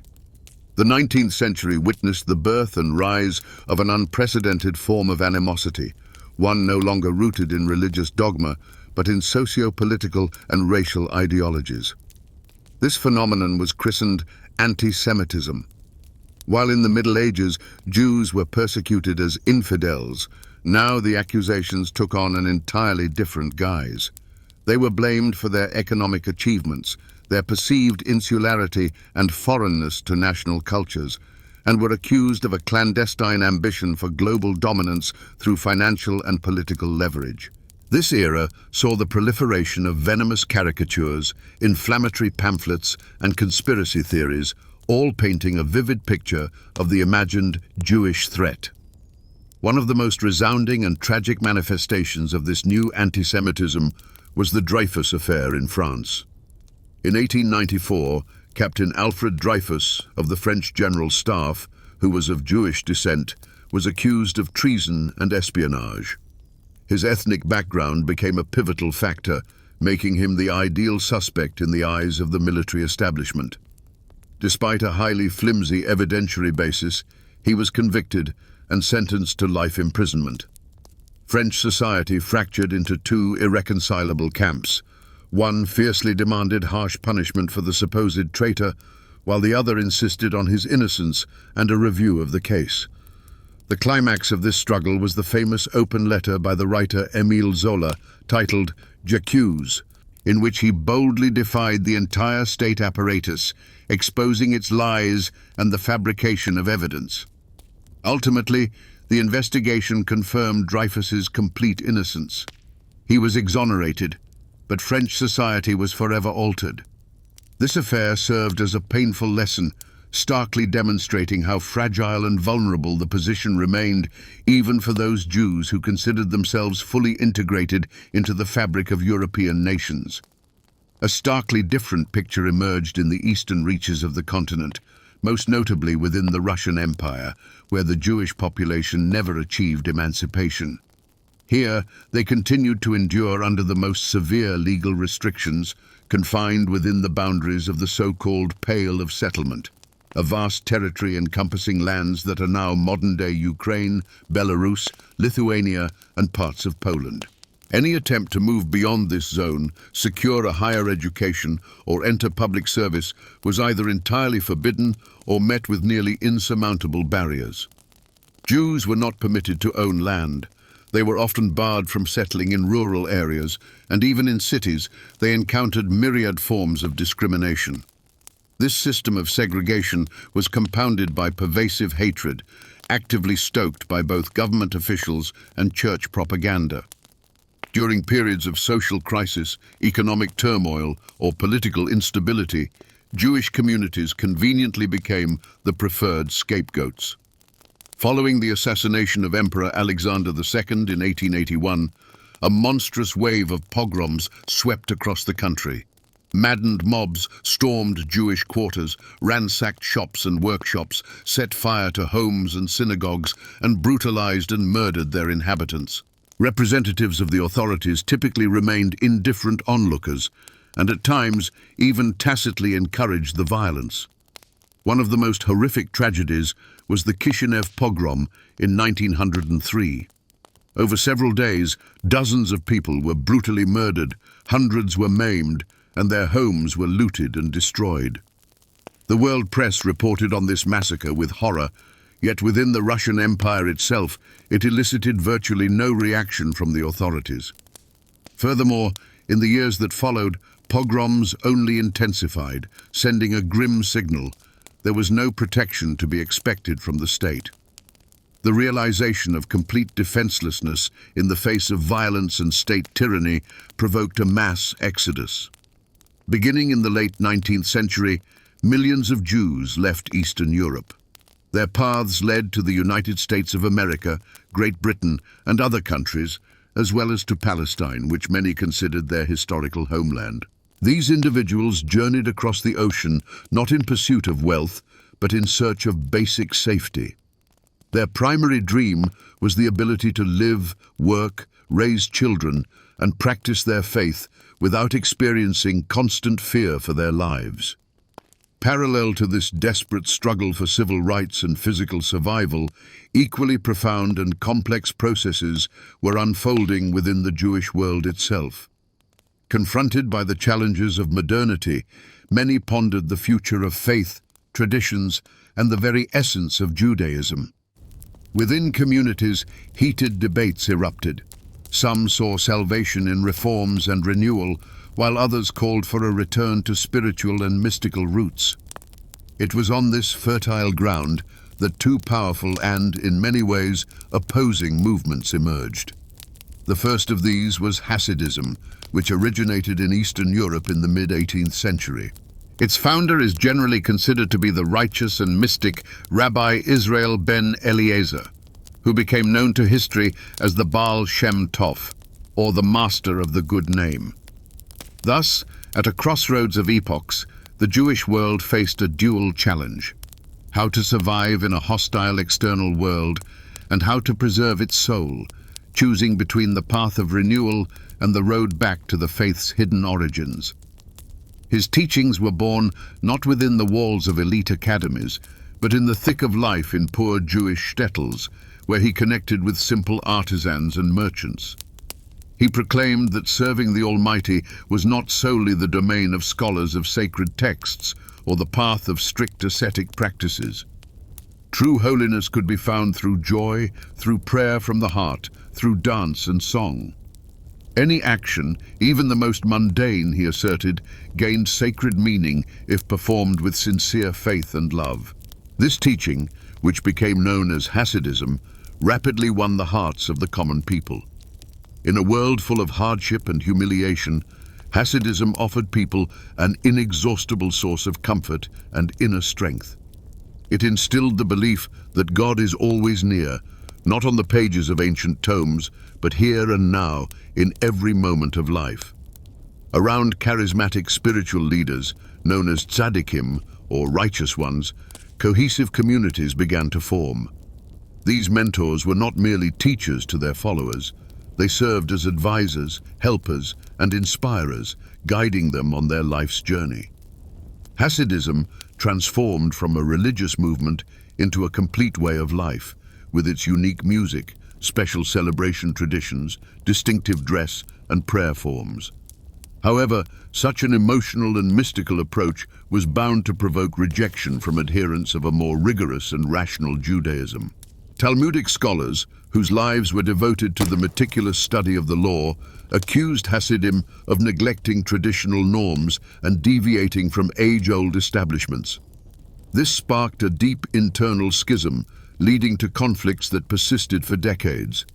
Nevertheless, over time, Hasidism established itself as one of the most viable and influential forms of spiritual life in Eastern Europe. At this very same time, in the western part of the continent, and under entirely different social conditions, a movement emerged that could be considered its antithesis: Reform Judaism. It originated in Germany at the dawn of the 19th century, as Jews began to gain civil rights and actively integrate into secular society. A new generation of educated young people grappled with a poignant question: how could they remain true to their faith without isolating themselves from the modern world? Proponents of reform proposed a radical re-evaluation of many established practices, conducting services not only in Hebrew but also in the language of the host country, significantly shortening prayer durations and abandoning a number of rituals they deemed archaic. Their core thesis was that the essence of Judaism lay in its eternal moral message, not in the literal and scrupulous adherence to every ritualistic detail. The Torah, in their view, was not merely a code of laws, but a grand idea that each generation had to interpret in the spirit of its own era. Reform Judaism found broad appeal among those who sought to harmoniously blend their Jewish identity with the status of a full citizen of a European nation. Soon, this movement crossed the ocean and spread to the United States, where it later gave rise to conservative and liberal currents. In traditional circles, however, these reforms were met with immense apprehension and condemnation, seen as a capitulation to assimilation and a dangerous attempt to dissolve a unique faith into the surrounding world. Thus, at the turn of the 19th and 20th centuries, the Jewish world appeared even more complex and multifaceted. Some of its representatives followed the path of unyielding tradition, others sought roots of radical renewal, while still others tried to preserve internal unity and find a golden mean. But all of them, regardless of their views, felt with growing anxiety that neither civil rights, nor brilliant education, nor societal integration could change the fundamental truth. In the eyes of the majority, they still remained the other. This sense of alienation sharpened with each new wave of pogroms, each anti-Semitic article in the press, and every manifestation of political hostility. It was on this soil of despair and disillusionment with European ideals that a completely new idea began to crystallize: the idea of returning to their historical land. Its most eloquent proponent was Theodor Herzl, a Viennese journalist, successful playwright, and lawyer. Though secular and far removed from religion, he was profoundly shaken by the Dreyfus affair in France. He witnessed firsthand how even in Europe's most enlightened and civilized country, a person could become a victim of irrational hatred solely because of their Jewish heritage. This experience led Herzl to a radical conclusion: Jews would never achieve true freedom and security until they possessed their own state. Not just another ghetto or temporary refuge, but a sovereign land where they would no longer be an eternal minority, but masters of their own destiny. In 1896, he published his seminal work titled The Jewish State. In this groundbreaking book, he laid the foundations for political Zionism, an organized movement dedicated to establishing a Jewish national homeland. A year later, in 1897, the first Zionist Congress convened in the Swiss city of Basel. Delegates from dozens of nations flocked to its doors, devout religious traditionalists and secular atheists alike, hailing from both Eastern and Western Europe. They fiercely debated and ironed out the intricate details, yet ultimately coalesced around the core objective. Herzl articulated their shared vision: to secure a publicly and legally guaranteed homeland for the Jewish people in Palestine. This Congress marked the true genesis of the organized Zionist movement. Special funds were established, a vigorous fundraising campaign commenced, and practical blueprints were drawn up for resettlement, agricultural development, and the construction of educational institutions. At the time, it all seemed an impossible dream, a far-off, almost fantastical utopia. Yet this dream ignited a fire of hope in the hearts of millions, a flame that would never be extinguished. Following the clarion call of the First Zionist Congress, the notion of a Jewish return to Palestine began to morph from an elevated dream into a concrete, albeit incredibly complex, plan of action. Theodor Herzl passed away too soon, never witnessing the fruits of his labor, yet the spark he ignited resonated deeply within the hearts of thousands of followers, particularly in Eastern Europe. It was from this region, where the Jewish population suffered from disenfranchisement and violence, that the first waves of emigration surged forth, known as Aliyah, a Hebrew term meaning ascension or going up.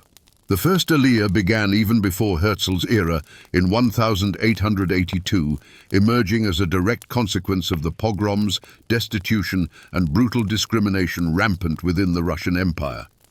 Its participants were individuals without clear political agendas, yet they were driven by a profound conviction that on the land of their ancestors they could finally find freedom and start life anew. These pioneers established agricultural settlements, striving with incredible tenacity to cultivate the rocky soil and grow grapes, olives, citrus fruits, and grain crops. The conditions proved unbearably harsh, a grueling climate, unfamiliar diseases, and a complete absence of any infrastructure. Many succumbed to the trials and returned, but those who persevered laid the groundwork for the future. This was merely the nascent stage. The second Aliyah, commencing in 1904 and spanning approximately a decade, brought with it an entirely different caliber of settler. Alongside religiously motivated families, Palestine saw an influx of ideologically charged youth, steeped in the tenets of socialism and national revival. These young people weren't merely fleeing persecution, they burned with an ardent desire to forge a new Jewish world, founded on principles of justice, equality, and productive labor, free from the indignities of the galut, or diaspora. They were the architects of the first kibbutzim, communal agricultural settlements where all property was shared and life revolved around collective interests. They also spearheaded the movement for the revival of Hebrew, transforming the ancient language of sacred texts into a vibrant, modern spoken tongue. Through their tireless efforts, schools were built, Hebrew newspapers were launched, and the first theatrical performances staged. At the same time, Jewish settlers confronted the complex reality of their interactions with the local Arab population. Typically, they legally acquired land for their settlements from large Arab landowners, who often resided abroad.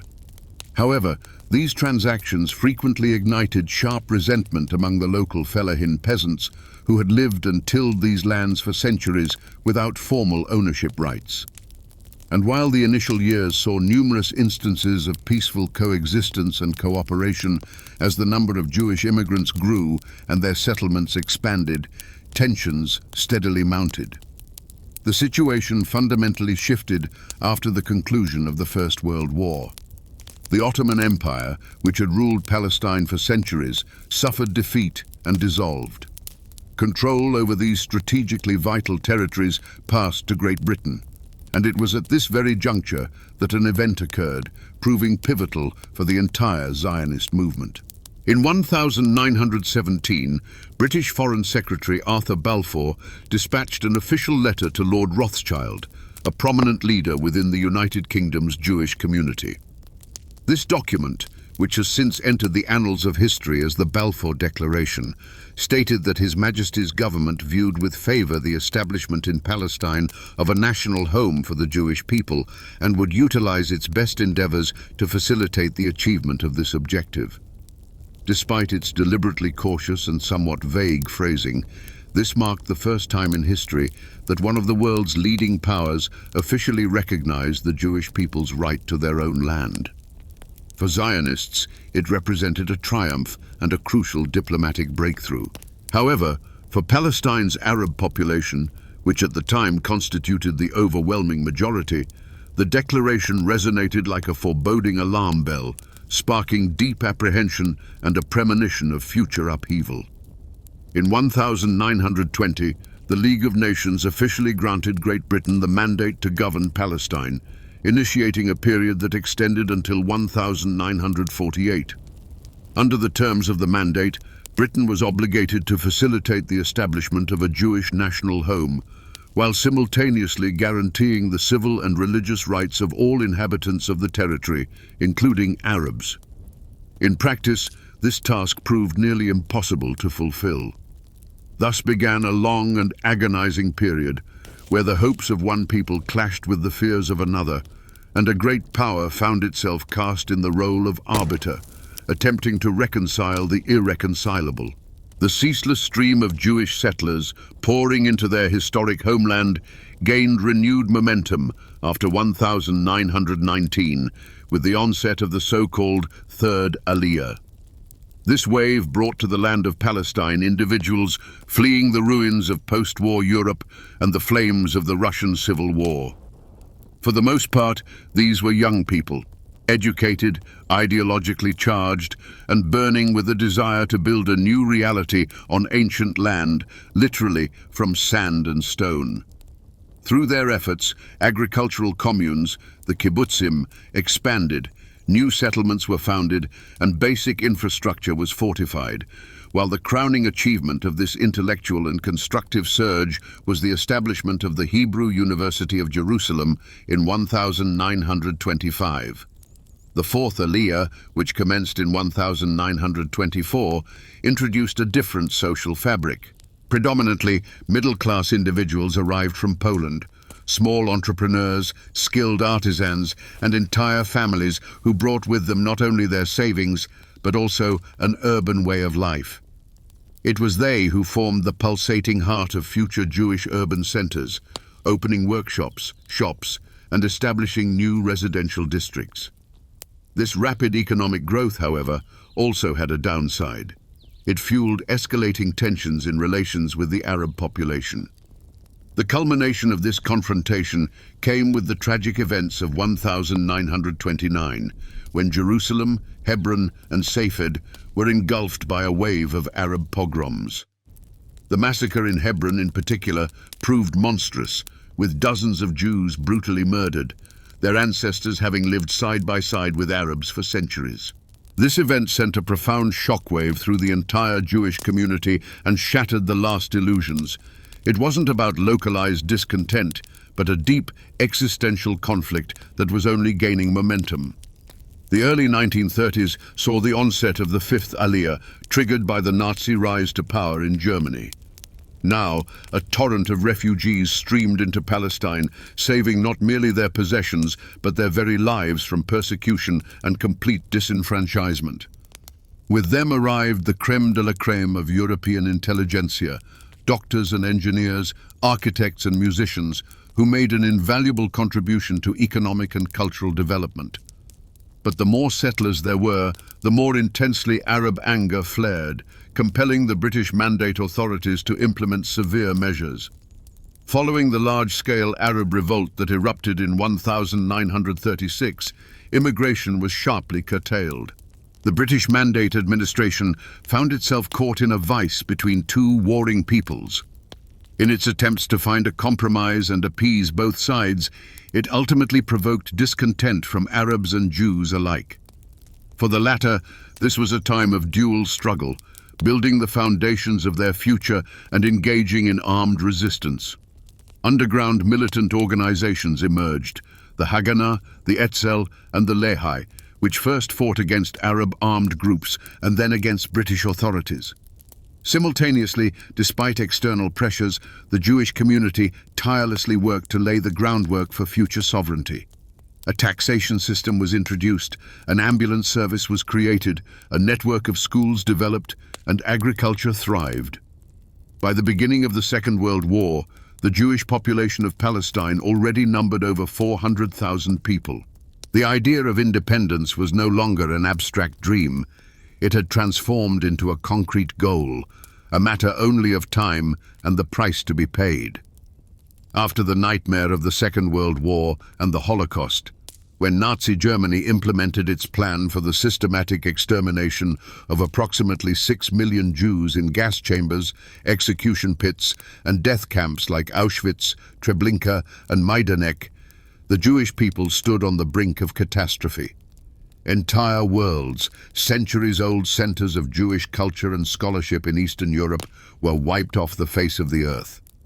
The Holocaust became the apotheosis of a racial ideology that from the early 1930s methodically instilled in Germans the notion of Jews as a threat to the nation's very existence.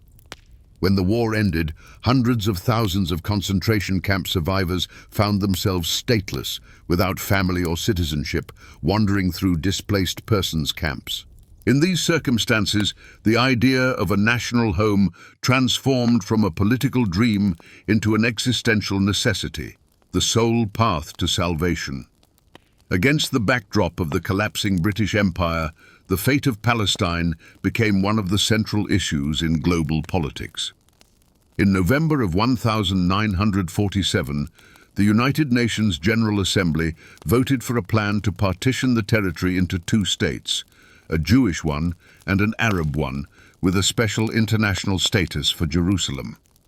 The Jewish Agency, representing the interests of the Yishuv, the Jewish community in Palestine, accepted this plan, despite the proposed map with its convoluted, vulnerable borders.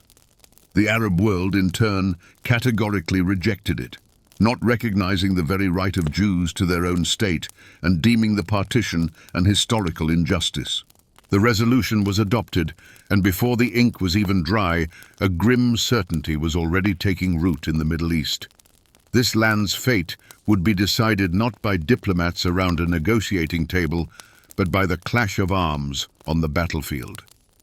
On the fateful day of May 14, 1948, just hours before the official end of the British Mandate, David Ben-Gurion's voice proclaimed the birth of the sovereign state of Israel.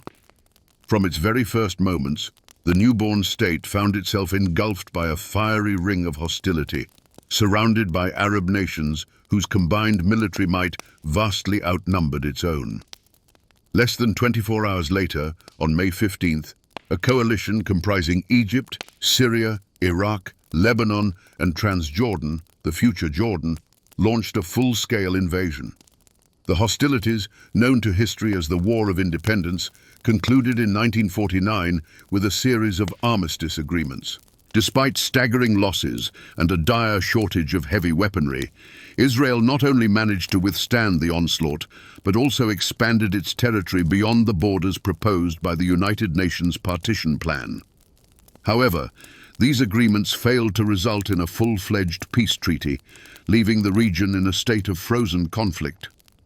One of the most tragic and enduring legacies of this war was the Palestinian refugee crisis. Approximately 700,000 Arabs fled their homes in areas that came under Israeli control, and their unresolved status became the intractable core of the conflict for decades. The subsequent decades unfolded as a relentless kaleidoscope of armed clashes, diplomatic crises, and fragile truces. In 1956, following Egypt's nationalization of the Suez Canal, Israel, allied with Great Britain and France, launched a lightning-fast operation occupying the Sinai Peninsula. However, under immense international pressure, Israeli forces withdrew in exchange for guarantees of free navigation through the Straits of Tiran. By 1967, tensions had reached a fever pitch. Egypt's blockade of the Red Sea outlet, its concentration of troops near the borders, and the signing of a military pact with Syria and Jordan created a sense of impending catastrophe. Under these circumstances, Israel opted for a preemptive strike, initiating the operation that would go down in history as the Six-Day War. In less than a week, the Israeli army inflicted a crushing defeat on the armies of three Arab states, establishing control over the Sinai Peninsula, the Golan Heights, the Gaza Strip, the West Bank, and of particular symbolic significance, East Jerusalem. This stunning military triumph, however, swiftly transformed into a profound political dilemma. Israel became an occupying power, governing millions of Palestinians, which ignited a renewed cycle of violence and led to diplomatic isolation. A new, even more dramatic act in this protracted saga unfolded on October 6, 1973, on Yom Kippur, the holiest day in the Jewish calendar. A sudden and coordinated assault by Egypt and Syria caught the Israeli army entirely off guard. The initial days of the war unfolded as a string of devastating defeats and immense casualties, as the army was caught woefully unprepared for such a blow. Although a desperate mobilization of reservists and urgent American aid allowed Israel to turn the tide, launch a counter-offensive, and even encircle Egyptian forces, this war inflicted profound psychological trauma on Israeli society. The nation's deeply held belief in its military invincibility was shattered. It was this painful experience that paved the way for a historic compromise. In 1979, the first peace treaty between Israel and an Arab nation, Egypt, was signed, whereby the Sinai Peninsula was returned in exchange for official recognition. Years later, in 1994, Jordan followed suit. But the pivotal Palestinian question remained stubbornly unresolved. The catastrophe of the Second World War and the Holocaust didn't just alter the Jewish diaspora, they fundamentally reconfigured it. Cultural and spiritual centers of Jewish life that had thrived for centuries in Poland, Ukraine, Lithuania, Hungary, and Germany were reduced to ashes. From where millions once resided, only the ruins of synagogues, mass graves, and somber memorials remained. The few survivors could not or would not remain in lands soaked in the blood of their loved ones. Mass emigration to the nascent state of Israel, the United States, Canada, Latin American countries, and Australia led to the formation of an entirely new map of the Jewish world. The United States became the pivotal and most populous center of this new diaspora, with approximately 5 million Jews residing there by the early 1960s. This community represented a unique blend of various immigration waves, descendants of Eastern European settlers, refugees from Nazi Germany, Sephardic Jews, Holocaust survivors, and later émigrés from the Soviet Union and Iran. Embracing the spirit of American freedom and civic activism, Jewish people in the U.S. forged an incredibly robust network of communal and philanthropic institutions, synagogues across the spectrum, from strict orthodoxy to thoroughly secular humanism, as well as Judaic studies departments in universities and vibrant cultural centers. Jews achieved remarkable success in politics, science, the arts, law, and media. Thus, from the ashes of the old world destroyed in Europe, a new one emerged, dynamic, influential, and free, yet still facing the profound challenge of answering the eternal question of its own soul and destiny. The United States of America emerged as a key strategic ally and the primary bulwark for Israel, providing extensive financial, political, and ideological support. The unbreakable ties connecting American Jewish organizations with the Israeli state became a fundamental axis around which the intertwined interests of both parties revolve. On the European continent, however, the situation was far more intricate and nuanced. Post-war Europe was largely emptied, having lost much of its Jewish population. Nevertheless, communities began a slow resurgence in key Western European capitals, Paris, London, Amsterdam, Brussels, and even in divided Berlin and Budapest. New synagogues opened, schools and publishing houses resumed operations, and museums dedicated to the tragic past were established. The Sephardic community in France notably swelled, bolstered by a powerful wave of immigrants from former colonies, Algeria, Tunisia, and Morocco, during the 1950s and 60s. And yet, contemporary European Jewry navigates a perpetual paradox. On the one hand, its rights are formally protected by law, and the environment is conducive to cultural and educational development. On the other, it confronts an alarming rise in anti-Semitism and acts of violence from radical groups. Bloody terrorist attacks in Toulouse, Paris, and Brussels over the past decade have only amplified the calls for Jews to leave Europe for the perceived safety of Israel. In the post-Soviet space, Jewish history passed through the crucible of dramatic transformations. While pre-revolutionary Russia, despite the restrictions of the Pale of Settlement and devastating pogroms, maintained a rich and distinctive religious cultural life, the Soviet ideological steamroller sought to utterly destroy traditional identity.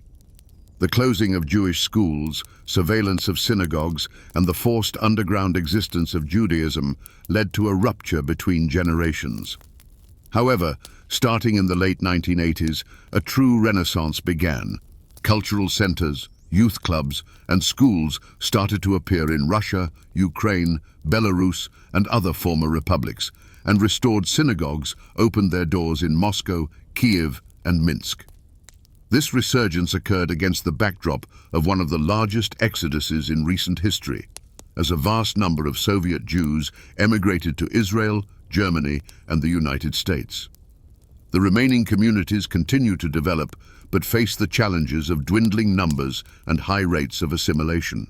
Against this backdrop, Israel definitively established itself not merely as a geographical point on the map, but as the conceptual and gravitational center of the entire Jewish world.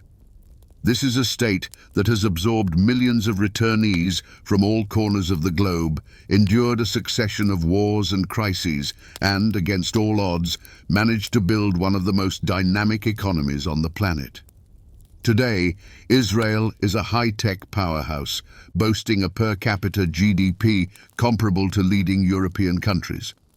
It is home to the finest universities in the Middle East, powerful research institutions, and world-renowned medical clinics. The country holds leading global positions in fields such as cybersecurity, advanced agricultural and water technologies, biomedicine, and artificial intelligence. By creating an oasis of prosperity in the midst of an unstable region, Israel proved its viability. The only question that remained was whether this oasis would become an impregnable fortress or a bridge to peace. Technological innovations born in Israel have found application in the most diverse corners of the planet, from cutting-edge water desalination systems to complex software securing banking and governmental structures. On the international stage, the country occupies a significant, albeit extremely challenging, position. Since its inception, the state has maintained a strategic alliance with the United States of America, a source of not only political support, but also substantial military assistance. In recent decades, Israel has significantly broadened its diplomatic horizons, forging productive relationships with China, India, and nations across the African and South American continents. Particular attention is warranted for the process of normalizing ties with a number of Arab countries, including the United Arab Emirates, Bahrain, Morocco, and Sudan. These agreements, known as the Abraham Accords, shattered decades of estrangement and unlocked unprecedented prospects for cooperation in trade, tourism, and regional security. Nevertheless, the Palestinian question remains an acutely unresolved issue, one for which Israel regularly faces international criticism, primarily regarding its settlement policy, the contested status of Jerusalem, and the blockade of the Gaza Strip. The modern Jewish world is a global tapestry, its threads weaving across the entire planet, connecting metropolises like New York and Paris, Moscow and Buenos Aires, Jerusalem and Los Angeles. It is a transnational community, its members speaking English, Hebrew, French, and Russian, yet bound by a shared historical journey, a common cultural blueprint, and a collective memory. Throughout the entirety of the 20th century, individuals from Jewish backgrounds made an immeasurable contribution to global science, culture, and philosophy. A multitude of brilliant thinkers, scientists, and creators were Jewish not due to their affiliation with some elite intellectual circle, but because the Jewish tradition itself has, for centuries, cultivated a profound reverence for knowledge, fostering introspection, reading, vigorous debate, and an unceasing quest for meaning. Perhaps the most recognizable emblem of this phenomenon is Albert Einstein, a man whose very name has become synonymous with genius. Born in Germany to a Jewish family, he not only revolutionized physics, reshaping fundamental understandings of space and time, but also emerged as a prominent public figure, a refugee from the Nazi regime, a staunch pacifist, and one of the intellectual architects behind the creation of a Jewish state. Following the passing of President Chaim Weizmann, he was even offered the presidency of Israel. Yet he declined, remarking that he could serve the world more effectively as a scientist. His legacy in physics and humanism remains inexhaustible. No less significant in the humanities is Sigmund Freud, the Viennese physician and founder of psychoanalysis. He did not merely transform the scientific understanding of the human psyche. His ideas permeated art, literature, cinema, and philosophy, profoundly shaping the very language of modern culture. His Jewish heritage played a pivotal role in his life story. He faced discrimination, but never renounced his identity, even when the Anschluss of Austria forced him to seek refuge in London. In the 20th century, members of the Jewish people found themselves at the very epicenter of the global cultural scene, from avant-garde literature to the mass entertainment industry. One of the most influential contemporary directors, Steven Spielberg, an American of Jewish heritage, not only created iconic cinematic masterpieces, but also took on the crucial mission of preserving the memory of the Holocaust, establishing the Shoah Foundation to collect survivor testimonies from that tragedy. His film, Schindler's List, transcended being merely an artistic triumph. It became a global ethical touchstone, compelling millions to re-examine the catastrophe of the 20th century with fresh eyes. A constellation of Jewish writers, musicians, artists, philosophers and journalists, from Franz Kafka and Isaac Bashevis Singer to Marc Chagall, from Bob Dylan to Leonard Cohen, from Hannah Arendt to Arthur Miller, left an indelible mark on virtually every sphere of human creativity. Today, the Jewish people, despite their geographical dispersion and internal diversity, continue to exert a profound influence on global culture. However, new challenges also emerge alongside this. One of the most alarming is a renewed surge of anti-Semitism. In the 21st century, seemingly defying the hard-learned lessons of the Holocaust, physical assaults, synagogue desecrations, and online hate campaigns are once again becoming a grim reality. In Europe, the United States, and even in several Latin American countries, there is a worrying resurgence of entrenched prejudices and stereotypes. In the digital realm, conspiracy theories are spreading with renewed vigor, resurrecting ancient and dangerous myths of a worldwide Jewish conspiracy. In response, various measures are being undertaken, from educational initiatives and enhanced community security to the enactment of laws aimed at combating hate speech. But the threat remains pervasive. Another serious challenge is assimilation. Was this surge of hatred an inevitable backlash to success? Or has it merely laid bare wounds that never truly healed since the last global catastrophe? Paradoxically, it is in Western nations, precisely where Jewish communities have found unprecedented freedom and the opportunity to express themselves openly, that a subtle threat of cultural erosion has emerged. Ancestral languages, Hebrew and Yiddish, are now less frequently heard in family circles, giving way to the dominant languages of their host nations. Similarly, age-old traditions and religious knowledge are less often passed down from older to younger generations. Intermarriage, once a rare exception, has now become a widespread norm, further accelerating the processes of cultural diffusion. In response to this challenge, new and creative approaches to Jewish education are emerging. Modern summer camps, dynamic youth programs, and innovative online platforms seek to strike a balance, bridging the gap between modernity and heritage, thereby making tradition relevant and compelling for the new generation. However, this is a delicate struggle, unfolding on a tightrope walk between honoring personal freedom of choice and the imperative to preserve a unique cultural essence. Adding to this internal dilemma is an external one, no less monumental: the tangled knot of global geopolitics. The simmering Middle East conflict, centered on the complex relationship between Israelis and Palestinians, remains a chronic wellspring of tension.